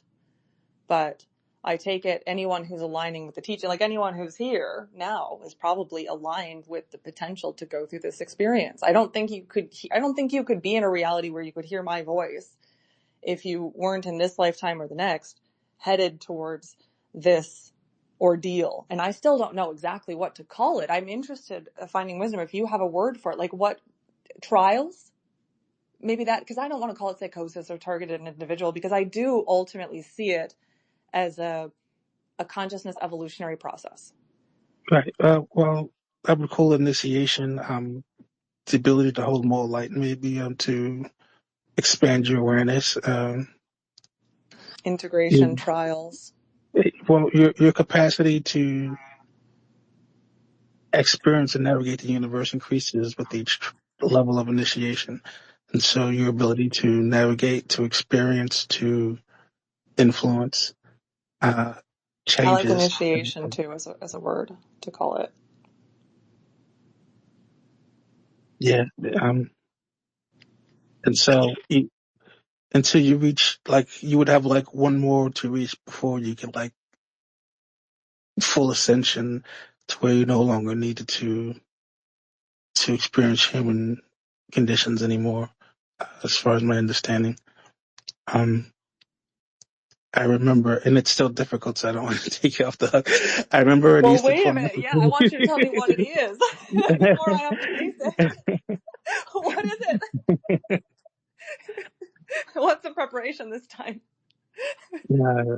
uh, I, I don't know. I just remember, like I said, one of the Eastern philosophies, like one of the heroes had thought he had went through everything he needed to, when he thought he had no more shadow left, and he had met his twin flame, and they were on the earth, and they were like doing good things, and they lived in abundance, and they did the right thing, and they shared, and and he was told, there was one more level to go, and he was like, I'm ready for it. What else could happen?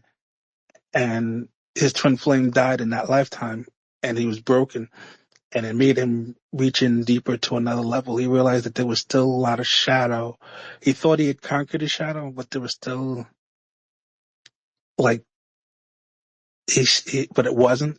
Like, he wasn't as perfected as he thought he was, and he had to really dig deeper into himself and to conquer like all states of self, kind of. Oh, Uh, that makes sense. I don't want to cut you off there. Keep going. no, I mean that's the gist of it. Like everything kind of swirls into each other. These were, different.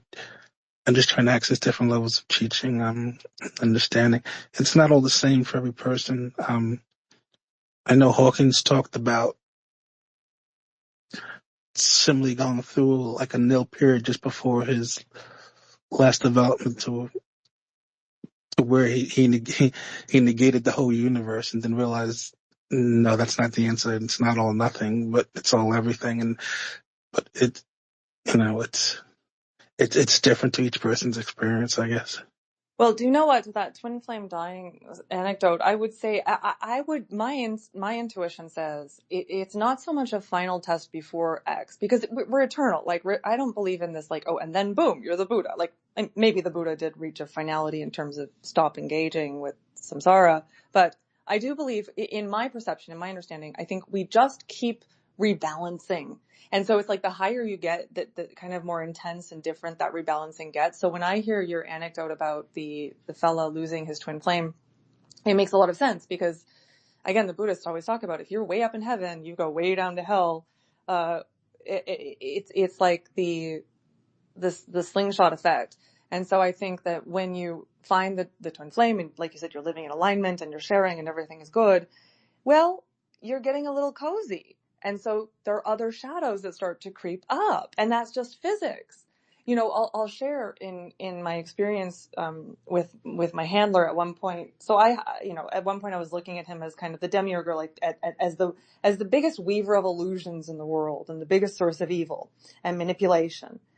And I was looking at the two sides of the universe, the one that was light and the one that was dark. And he was inside that was dark, weaving illusions.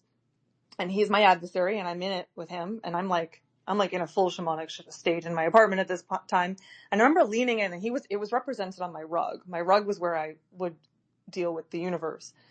And so I went down, and he was in this ball of black, like web, and he cracked open the ball in the middle of the game. This was so cool. In the middle of the game, he cracked open the ball, and he was this pure light. And he looked out at me, and he's like, "Robin, I'm going to give you a little hint from the other side of the game. It's like, he's like, well, that's the first thing he said was, it's all a game. And the reason I'm doing this, it's not real. None of this is real. I'm not actually evil, but I'm doing this because if you were sitting there in the light, if the light was just like, oh, love and everything's good, you would never evolve. You'd never get smart. You would never get sharp. So I test you and I trick you and I make things difficult once in a while so that you have to evolve.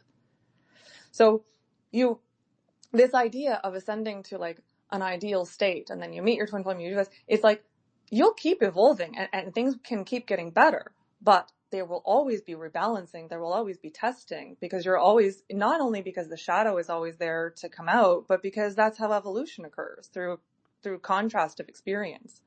So, you know, Wow. Well, yeah. I just want to jump in just because I was just reading something to that exact effect about how the nature of reality works. And so, in one sense, space is set in motion and then in order to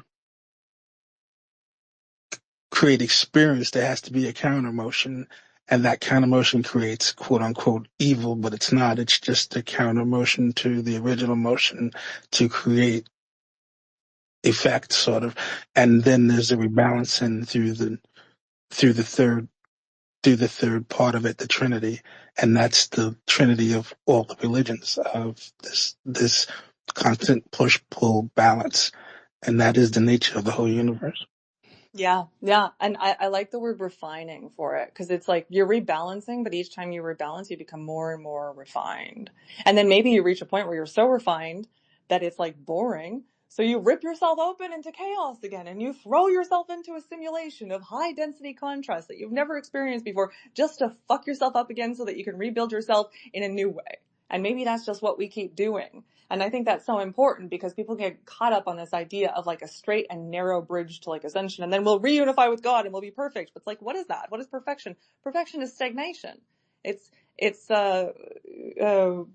calcification, right? We're probably going to want to, I mean, you could sit there for a long time, but eventually, and this Buddhist, he said to me too, he's like, well, the Buddha isn't like the end all and beat all. The Buddha's just sitting out in the sidelines for a while. Eventually he'll probably want to come and do something again. And this is where we loosen up, like the AORAThian perspective isn't so like, it's the where I see the AORATH are it's a 12th dimensional place and it's very chaotic and eternal and it's like they don't have these strict rules. They make and deal with simulations that have strict trajectories and rules. But they're standing at a strata of perception that sees an infinite universe that's kind of infinitely insane. And then there are those of us that decide to go and evolve through different experiences in it. But it's infinite. I don't think we're just here to like reach a perfected state at all. Right. At all. And I'll let Hai go in a second. I just wanted to add, Mm-hmm. so when you understand the nature of how a cosmos, our solar system, develops and evolves, it is exactly what you're saying. It's a de-evolution into matter in order to experience things separate from perfection, in order to reintegrate with the new experience and new understanding. Yeah. And so anything that seems bad is just part of the experience of creating new experiences. And the universe learns that way, if that makes sense. Yeah, it's evolution, it's expansion through experience. And if you're in that like a high dimensional state where you're just like, oh, we're all one, we're all perfect, that doesn't give you a lot of opportunity to gain new. And I talked about this. Neptune asked me about this, the AORAThian room mechanics framework in the different dimensions, and I was talking about how each time we get new insight in from this dimension, there's actually another dimension called the information sharing dimension. That's what I call it, where these kind of mechanical light beings just grab up your insights, process them, share them with others in a kind of mycelium network, and then throw them all up to the higher dimensions. So we're part of an ecosystem of learning, basically. And then we can decide to design new things based on what we learned. And we're usually the highest dimensional beings. They're not looking to get higher. They're actually designing sims for themselves to get lower, right? Because then that creates new experience or refinement or whatever. So they're just fucking making stuff. Like that really is, I mean, it frees your mind a little bit when you recognize things that way. But, high-waisted, you've been so patient. Please go ahead. Yeah, so I don't. You were talking about some biblical stuff that relates to what you were saying, and it. First of all, the first thing you were saying was about temptation and being taken to the mountaintop and being shown, like basically the easy way out is what it's about. Like all this can be yours, right? And what the Bible, I believe, says there is, what does it profit a man to gain the whole world and lose his soul in the process? So it's like you're kind of missing the point, you know? If you just jump to the finish, you get everything that you ever wanted, but to what end? Like what's it for? It's the experience of living, I think, that is the prize, and it's not so much, where you end up, but the getting there, right? And I think it's like there's such a there's such a focus on finishing things, and I feel like the journey is the point. But there was also something else that came to mind when you were talking about this struggle, right? So in Genesis, there's a part of the Bible that talks about Jacob, and sometimes Jacob wrestles with God. Some people say it's an angel, but I was just reading from the Wikipedia that explains it. So in the Hebrew Bible, it says the Masoretic text reads as follows: On that night he arose and took his 2 wives, his 2 maidservants, and his 11 sons, and crossed over the Japheth ford. He took them and sent them over the river, and he sent over that which was his. Jacob was left alone. A man wrestled with him until the break of dawn. Now, the way I've read this sometimes is that it's like in the darkness, like a man you couldn't see came and wrestled him. So it was like a wrestle in the dark. You got to imagine pitch black, and someone just grabs you and you start wrestling, right? And you wrestle all night. Like it's a battle where they're so evenly matched that neither one can get an advantage, right? He saw that he was powerless against him. He struck the socket of his thigh, and the socket of Jacob's thigh was dislocated in the struggle with him. So like every injury that he made against this wrestler was hurting him as well. Is that what I get from that? He said finally, release me, for dawn is broken. He said, I will not release you except if you bless me. He said to him, what is your name? He said, Jacob. He said, Jacob, I will not be said as your name anymore, but Israel, for you struggle with God and men, and you are capable. Jacob said, and now reveal your name. He said, why is it that you ask me my name? He blessed him there. Jacob called the name of the place Peniel, for I have seen God face to face, and my soul survives. The sun shone on him when he passed Peniel with his limping over his thigh. Verily, to this day, the Israelites do not eat the forgotten sinew, which is over the socket of the thigh, for he struck the socket of Jacob's thigh in the forgotten sinew. Anyway, the point being that it's the very name Israel means that you have faced and struggled against God.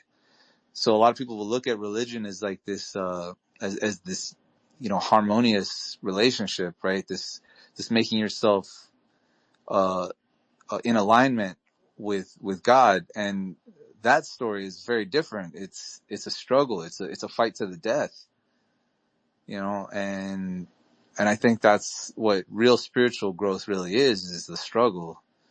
Because when you find like peace is another word for death. Life is a struggle.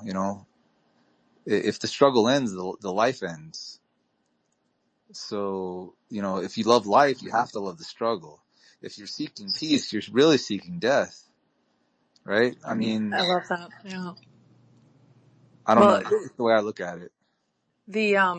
there's so many things. I'm like making a checklist of everything I want to respond to, but the peace, and that's what so many people refer to as spiritual bypassing, because I think so many people think if I just find peace and sit in peace and I feel happy and good about everything and I accept everything into my heart and I love God, then I've made it.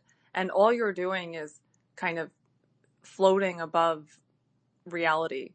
You're not actually engaging with the reality of yourself or any of it. There's so much, and again, yeah, it's the tension, the yin yang, and the friction, the struggle with all of it that kind of, that evolves us. The other two things I want to say, it's so interesting, the biblical thing, and I meant to say this earlier with finding wisdom, because going back to my experience, when this started happening, and I was not thinking of it as spiritual, I was in meditation, and suddenly this tech god was in my meditation telling me, Robin, I've hacked your Wi-Fi. This is how it started. I've hacked your Wi-Fi.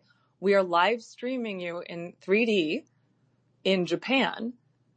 I was getting visions of it, right? It's like, it wasn't like a direct, easy telepathic connection, but it's like, we're live streaming you. You've made $5 million with the live stream because you're part of a video game also. And this is to protect you from the other people that are coming to get you. And all you need to do is kind of like keeping you, but then eventually go outside and do this thing and go to this place. And I basically had a panic attack.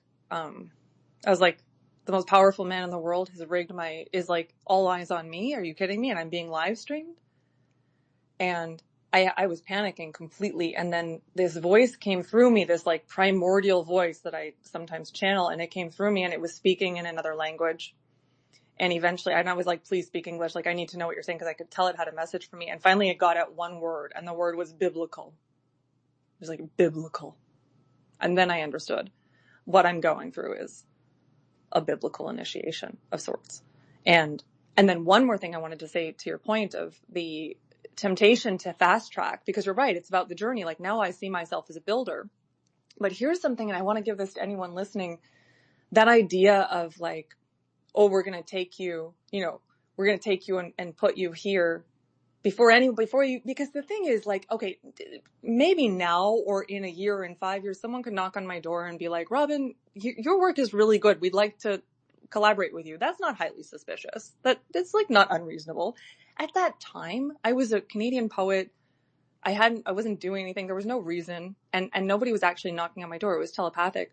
And it was like, we're going to make you president in 10 years. Okay, bullshit. But here's what, if we want to get conspiratorial about it, the whole world is rigged to make that kind of thing appealing. And all you have to look at, and what I had been brainwashed by, was like Cinderella. I mean, Disney, God, we can really get into Disney, and there's positive and negative stuff in it, but like part of the female experience is to be raised with the chosen one girl who does nothing but be really sweet and pretty and then ends up in the palace.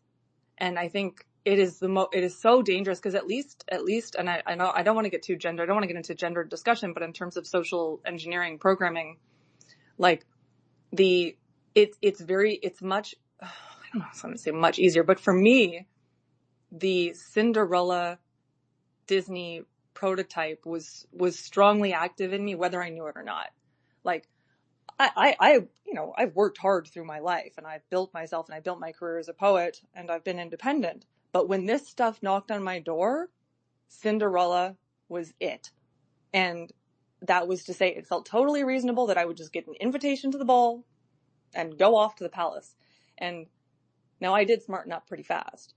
But I want to point out that I do think that a lot of the movies and a lot of what comes out of Hollywood has to do with that. It's all biblical and it's all priming the human to be susceptible to these very tests as when they come. And so one of the things, especially for women or anyone with that kind of like, I'm going to get chosen mentality, that's something that needs to be nipped in the bud. And it's like, build it yourself, for sure. I just wanted to put that one out there. I want to say I enjoy the space, but I have some obligations to attend to. Thanks for holding it, though. It's been great having you. Yeah. I think we're going to wind down pretty soon. Thank you, how is it? Great, Gabriel. My pleasure. Take care. Thank you.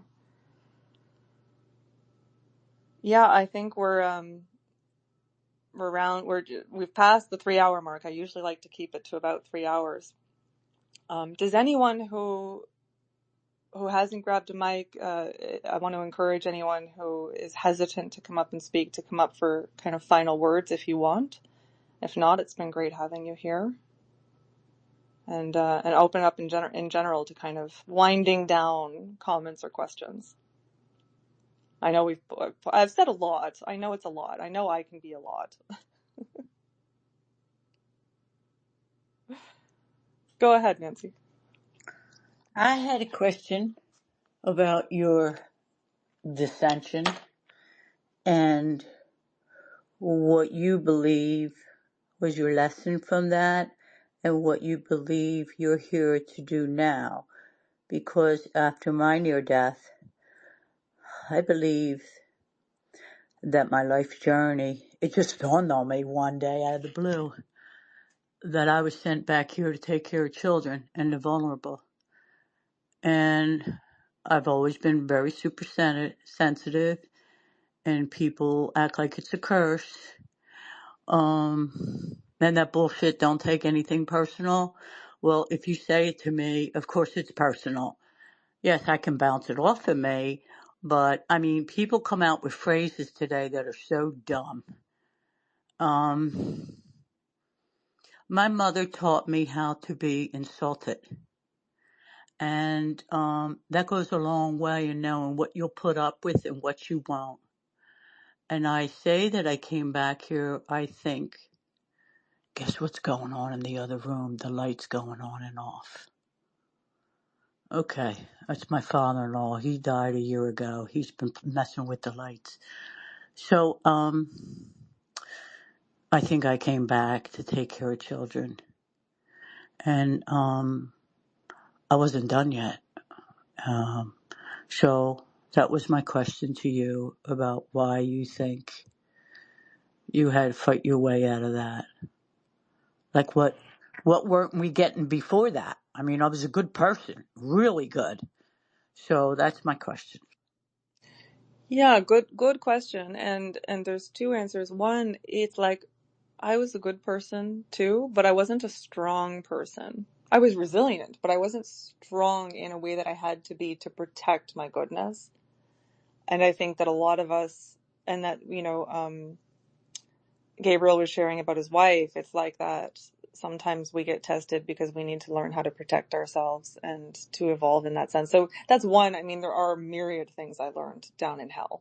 I often say to people, if you told me you could go to heaven or hell for a year, I'd say go to hell.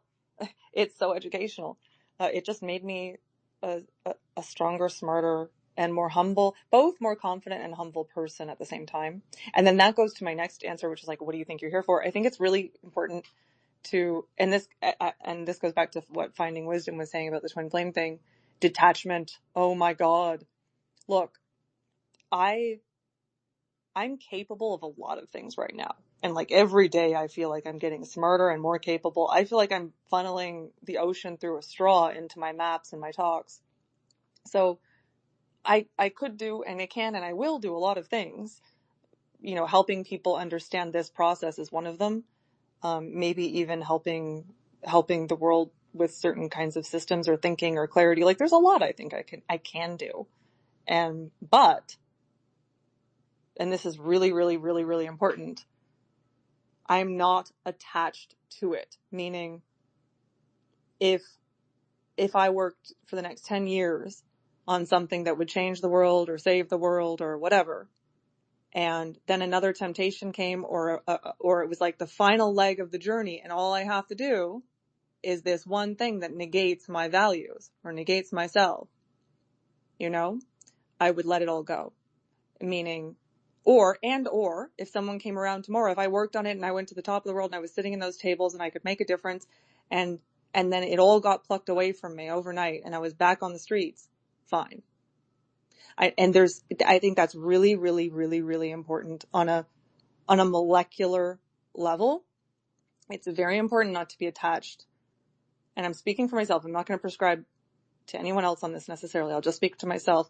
It's very important not to be attached to the idea, I'm here to do this and I must do this. Because as soon as I get there, I'm in a rigid structure that actually can't sustain. And so the willingness to give it all up tomorrow, if need be, because I need the humility, because I've been asked to compromise something I can't compromise. So it's like, I'll do it. I'll do as much as I can for the world, or not. Yeah. This is so important because it's endless source of pain if you think that you have to be the one to save the world, if you have to accomplish these certain goals. I mean, we all or goal, and we all have desires, but we have to realize that, hey, we're going to move toward this direction, but I'm okay if none of that happened. Like you said, I'm okay with the process. I enjoy the process. I enjoy doing what I'm doing, and you can't worry about whether what are the effects of the things that you're doing. Um, the Bible gives a lot of, plant the seeds, and it's not your responsibility to sow the wheat kind of, philosophies and parables. Uh, just do your part and not worry about being the be all or to end all for the results. That's it, 100%. Can It's I and you can't. respond, Robin, to you? What's that? Can I respond to what you said too? Sure. I think from being in your space a couple times now, I don't know. I'm going to jump the ship and say, you know what? I think you came back as an enlightened individual to teach us about all the different, what do you call it? Entities, spiritual realms that any person can go to. Because I truly don't understand about the manifesting stuff. It scares me. And I don't like to be afraid of anything. But I really think, I know I came back to protect children and raise them. I have a crazy, funny, silly side to me. And I guess it's because I didn't have that childhood. So when I get with a kid, I don't really care how stupid I look. I just get right down with them and go with the flow. But thank you. I do believe that you are a wonderful teacher. You're very thorough, and that's important. And you're very precise. Thank you for the time here, everyone. Thank you, Nancy. And I think it's blessed that you work with children and that you get to do that. So that's so much fun. I love kids. I think my only response to the purpose thing is like, I think that it's a thing. It's like a byproduct that's good, is the way I see it. It's that I've walked paths that I can show people with maps or through stories what the paths are like as you say. I can come and say, like, I've been through those trials. This is what it looks like, and this is how to survive it, which is what all those religious texts are about. But I'm careful not to see it as like a divine purpose or anything like that. It's just a byproduct. It's like, here I am. And I think from your perspective, like from another person's perspective, like, yeah, I'm a function with a purpose in that sense. It's like Robin's purpose in my life is that she walked this path and she can show me what it looks like. And in that sense, I think purpose is an appropriate, it's definitely something that's happening for sure. KB, you've come up to speak, or do you want to chime in?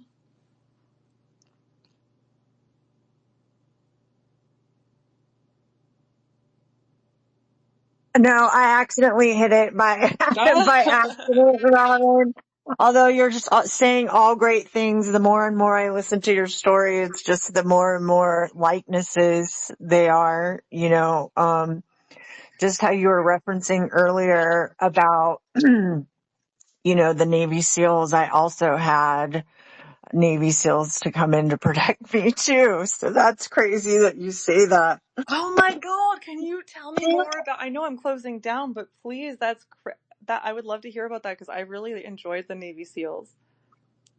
I mean, they're Yeah, and scary because they're it mentally was a powerful. friend that I actually knew. He was actually a professional surfer that was in the SEALs, and so that he would come in telepathically during these like ops, these training sessions that I was a part of, and they would sit there and they would guard me like they were in the backyard in a trench basically that had leaves and stuff all thrown over it. So it's just, I'm like, what are our minds up to at this point? You know The what Navy I mean? SEAL thing is very compelling. Mine came right before I did my no-win walk, which I didn't even realize, Navy SEALs have no-win as part of their training, that these no-wins that they have to find a way to survive.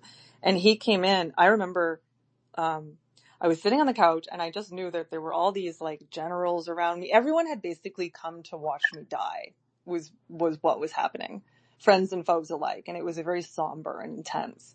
And all of a sudden the room went quiet and everyone was like, oh my God, it's a Navy SEAL. And it's crazy. It's interesting because these are like the most powerful people in the world, but the Navy SEAL was the scariest, I think, because they're the most trained in psyops. Like, he was so good at just sitting in my brain. And he's sitting there in my mind and I'm sitting there. We're both just watching each other. Right. And And then I, preparing you for what's about to happen. And that's the thing. Like, yeah, yeah, I think that too, like your mind searching for in such what a it needs. scary situation. Yeah. In such a scary situation, it's like you have these little soldiers that are sent in to help protect you at the same time, you know? Exactly. And the two, okay, so I had the Navy SEAL and he actually helped me because he was the reason I survived ultimately because he helped me recognize, disguise. I had to shed Robin and turn into an old lady to survive, because nobody wanted to hurt the old lady the way that they wanted to hurt Robin when she looked crazy on the street, but the crazy old lady was safer. So that was actually how I got out ultimately. And then you're reminding me, there was another person that I conjured, and my brain did this too, was Cormac McCarthy, the author.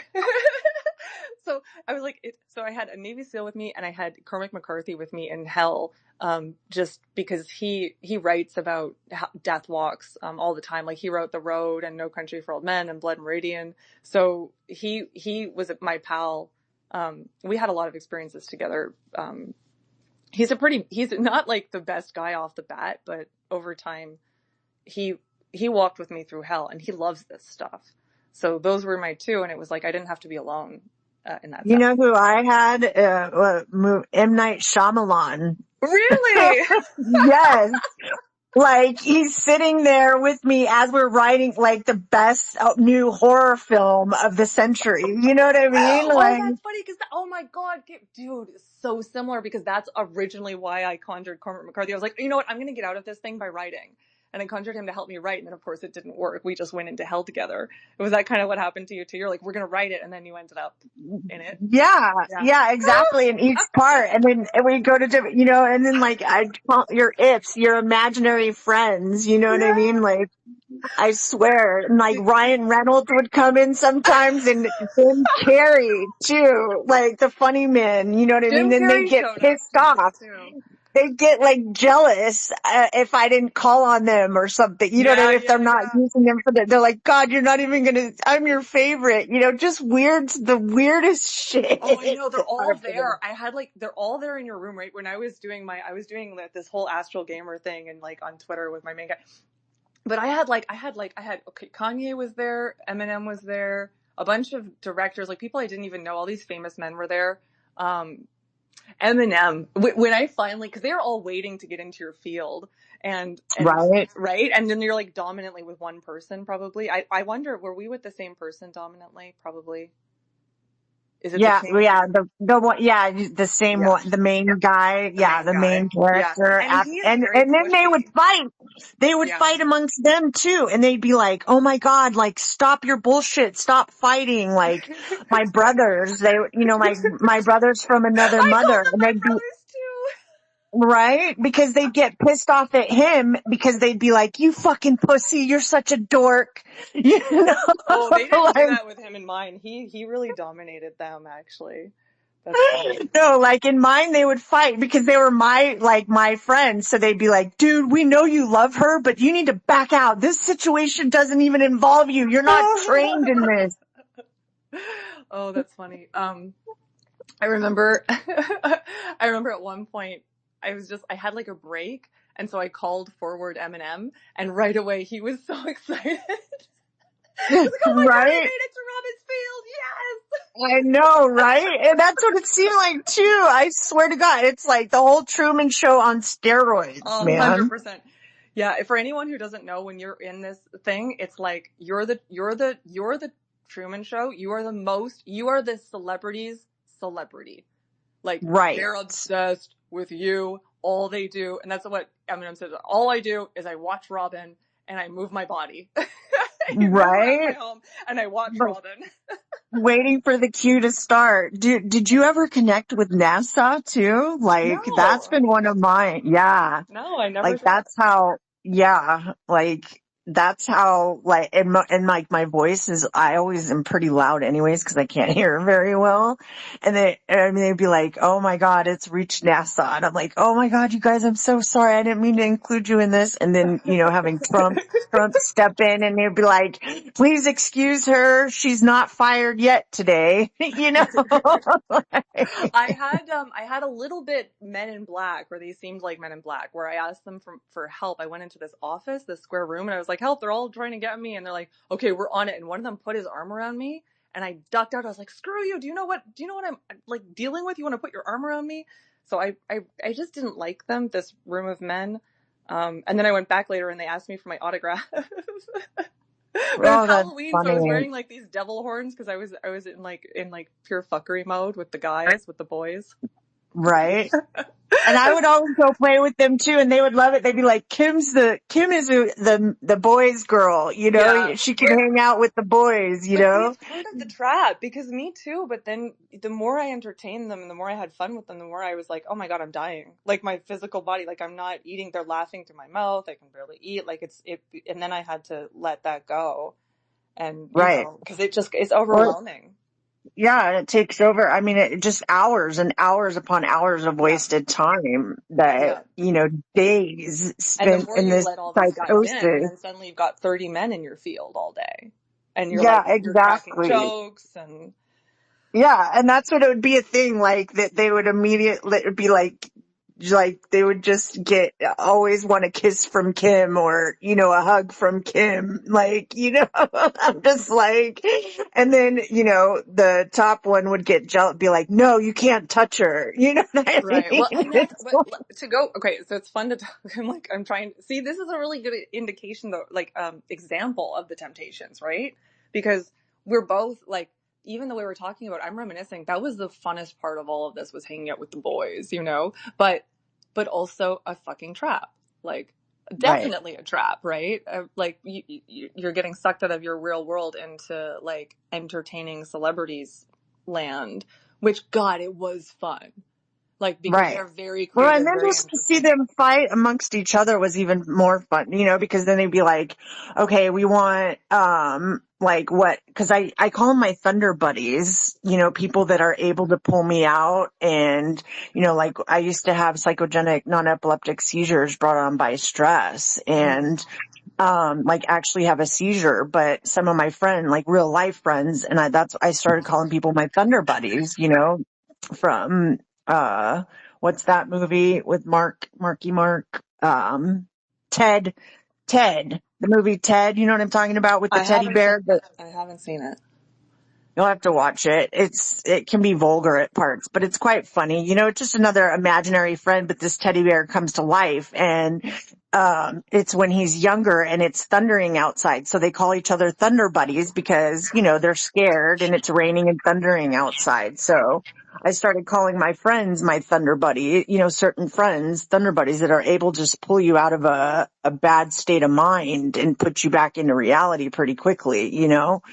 But so they would fight over that, and like Zuckerberg, like what they wanted during this part of the story. And then they would show me like different things and I'd have to sign on. I'd be like, copyright that. You know what I mean? I mean, and I started writing about it too. I should send it to you, but I know you won't think it's crazy, you know what I mean, because of what you've been through, but I did. And just like streaming consciousness, just started writing, unfiltered to Yeah. myself even. And I'll go back and read it and just be like, it's absolutely crazy that our minds can just take us to these different realms. Well, God, and it's so interesting because there's three different stratas here to consider. It's like on the one strata, it's totally self-generated by the mind in that holographic universe. Because the one thing, and I think we can both say this pretty clearly, and for anyone in the room, when we're sitting there with these guys, it's them. Like, it's not them, obviously, because the most famous people in the world are not hanging out with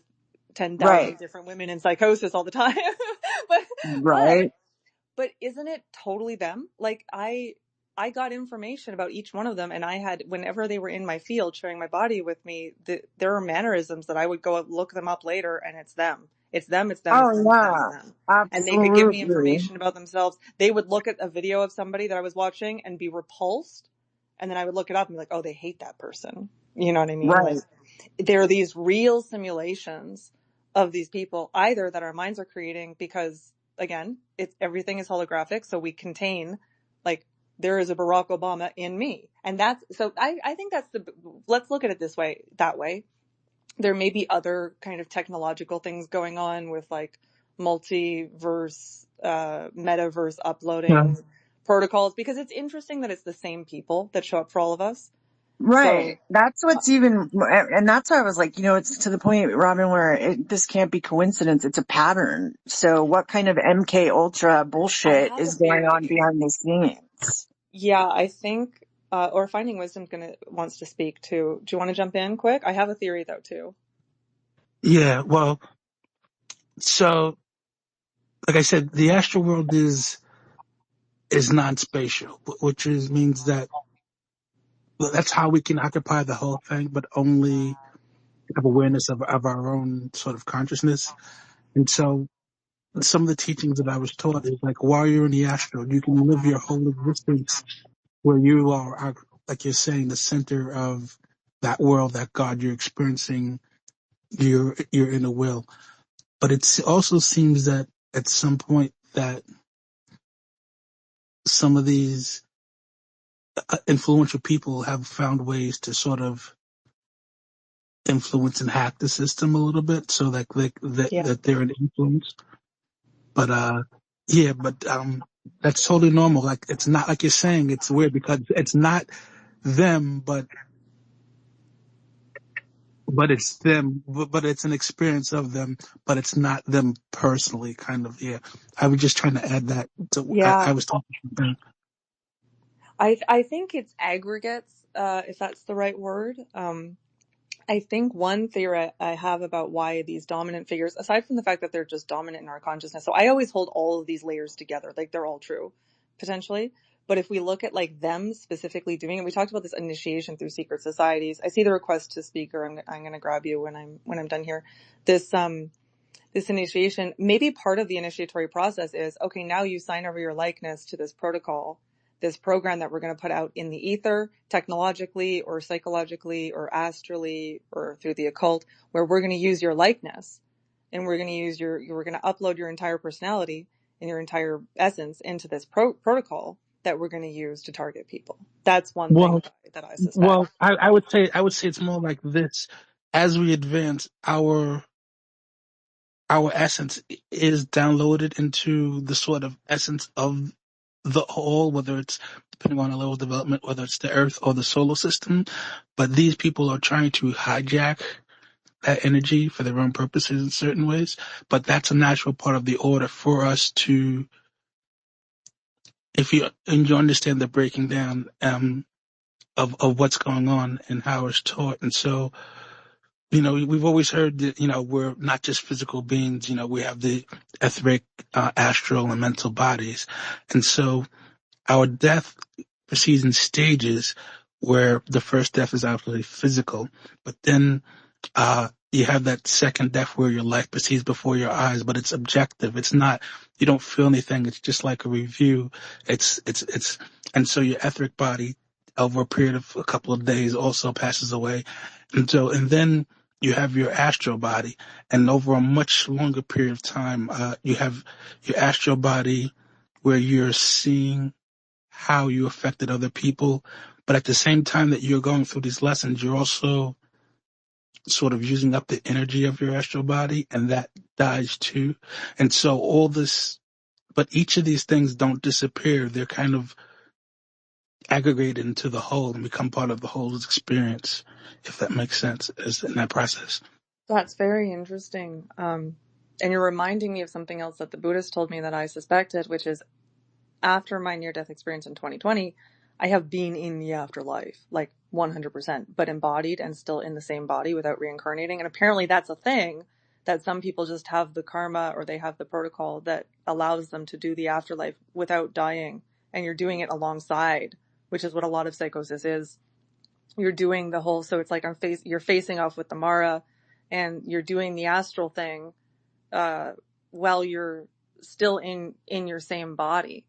And then I guess in the stages Finding Wisdom, what happens after you go through the astral thing is that rebirth. Yes, I mean, since you're experiencing at the same time, it might be that what happens is, in order to reach heaven or the lower heavens, you have to lose desire. So you have to burn off all the desire of the astral bodies, even if they're positive desires. Like at first you hit those hell states where if you're attached to certain gross desires, and then as you rise up, even your desire for religion or to help people, all those things, all those detachments have to be released in order to actually reach the heavenly state. In order to do that. So you have to lose desire totally, and you lose your astral body where your desires have held into. And then after a period of time in that higher state, then those desires pull you back like a magnet back towards an astral body, an etheric body, until you're born into a physical form again. Right. Yeah. No, it all checks out. It all makes sense. And I would add one more thing before going over, just back to those like standard characters and the standard protocol. I also saw in my experience a lot of the Antichrist idea, which I saw as when I talk about the difference between like natural evolution or technological evolution. I think that the like uploading of us into not the astral realm, but into a technological realm, into AI. Like we're gonna map Robin's neurology, and then upload her, is to create another world where this man is God, of this world. That's perfectly on point. And so, what Christian religion would call Satan, which is separate from Lucifer, what Steiner called, he called it a different name. It escapes me at the moment. See, what happens is they want to create a reality that sucks spirituality out of it and makes it more material, more tech, which is why, the idea of, like, they give you this idea of humanity was elevated through technology, because subconsciously that gives the okay that our development is a technological issue and not one of self-development. And they're trying to rip spirit out of your consciousness, out of your thought process, because thoughts are things. And so they're trying to create a material world that separates us from spirit. And so when people fall into these ideologies and worship these tech gods, they don't understand, what they're trying to accomplish. And like, if they were to accomplish what they want to, they would actually knock us out of our evolutionary path. Yeah. So. Yeah, I want to make a whole space on that. I know it's a contentious issue on X especially, and I'm so sorry. This is getting so good, but I've got to wind down soon. So I'm going to throw to the two new people, but I will say we'll do another space on that. I think it's very, very, very important to understand, and I think that a lot of the world is going to go into the eternal technological realm, and a lot of the world is going to stay in the human evolutionary realm, probably towards non-physicality, but non-physicality on their own terms or on God's terms, not necessarily on, the man who designed the technology's terms. So that is something I see really, really clearly, and no value judgment on it, but that's what I see. So we've got two new people up. We are winding down, so I'm so sorry, but try to keep it succinct. Michael first. Yeah, thank you, Robin. Look, you touched on a whole stack of interesting topics. I guess I'd go back to the heading, the telepathy and spiritual initiation. Certainly telepathy is part of my experience, and spiritual initiation, for want of a better term. But I guess, I think of it more in terms of lifting the veil to a greater reality. Most of my connection comes through dreams, but the telepathy side of things, I've had a lot with dolphins. I've had 3 or 4 kind of experiences in the last couple of years, where I haven't even seen the water, and like I sense they're there, and I'm going for a run, and then I'm going to end up near the ocean, and then the first thing I see when I see the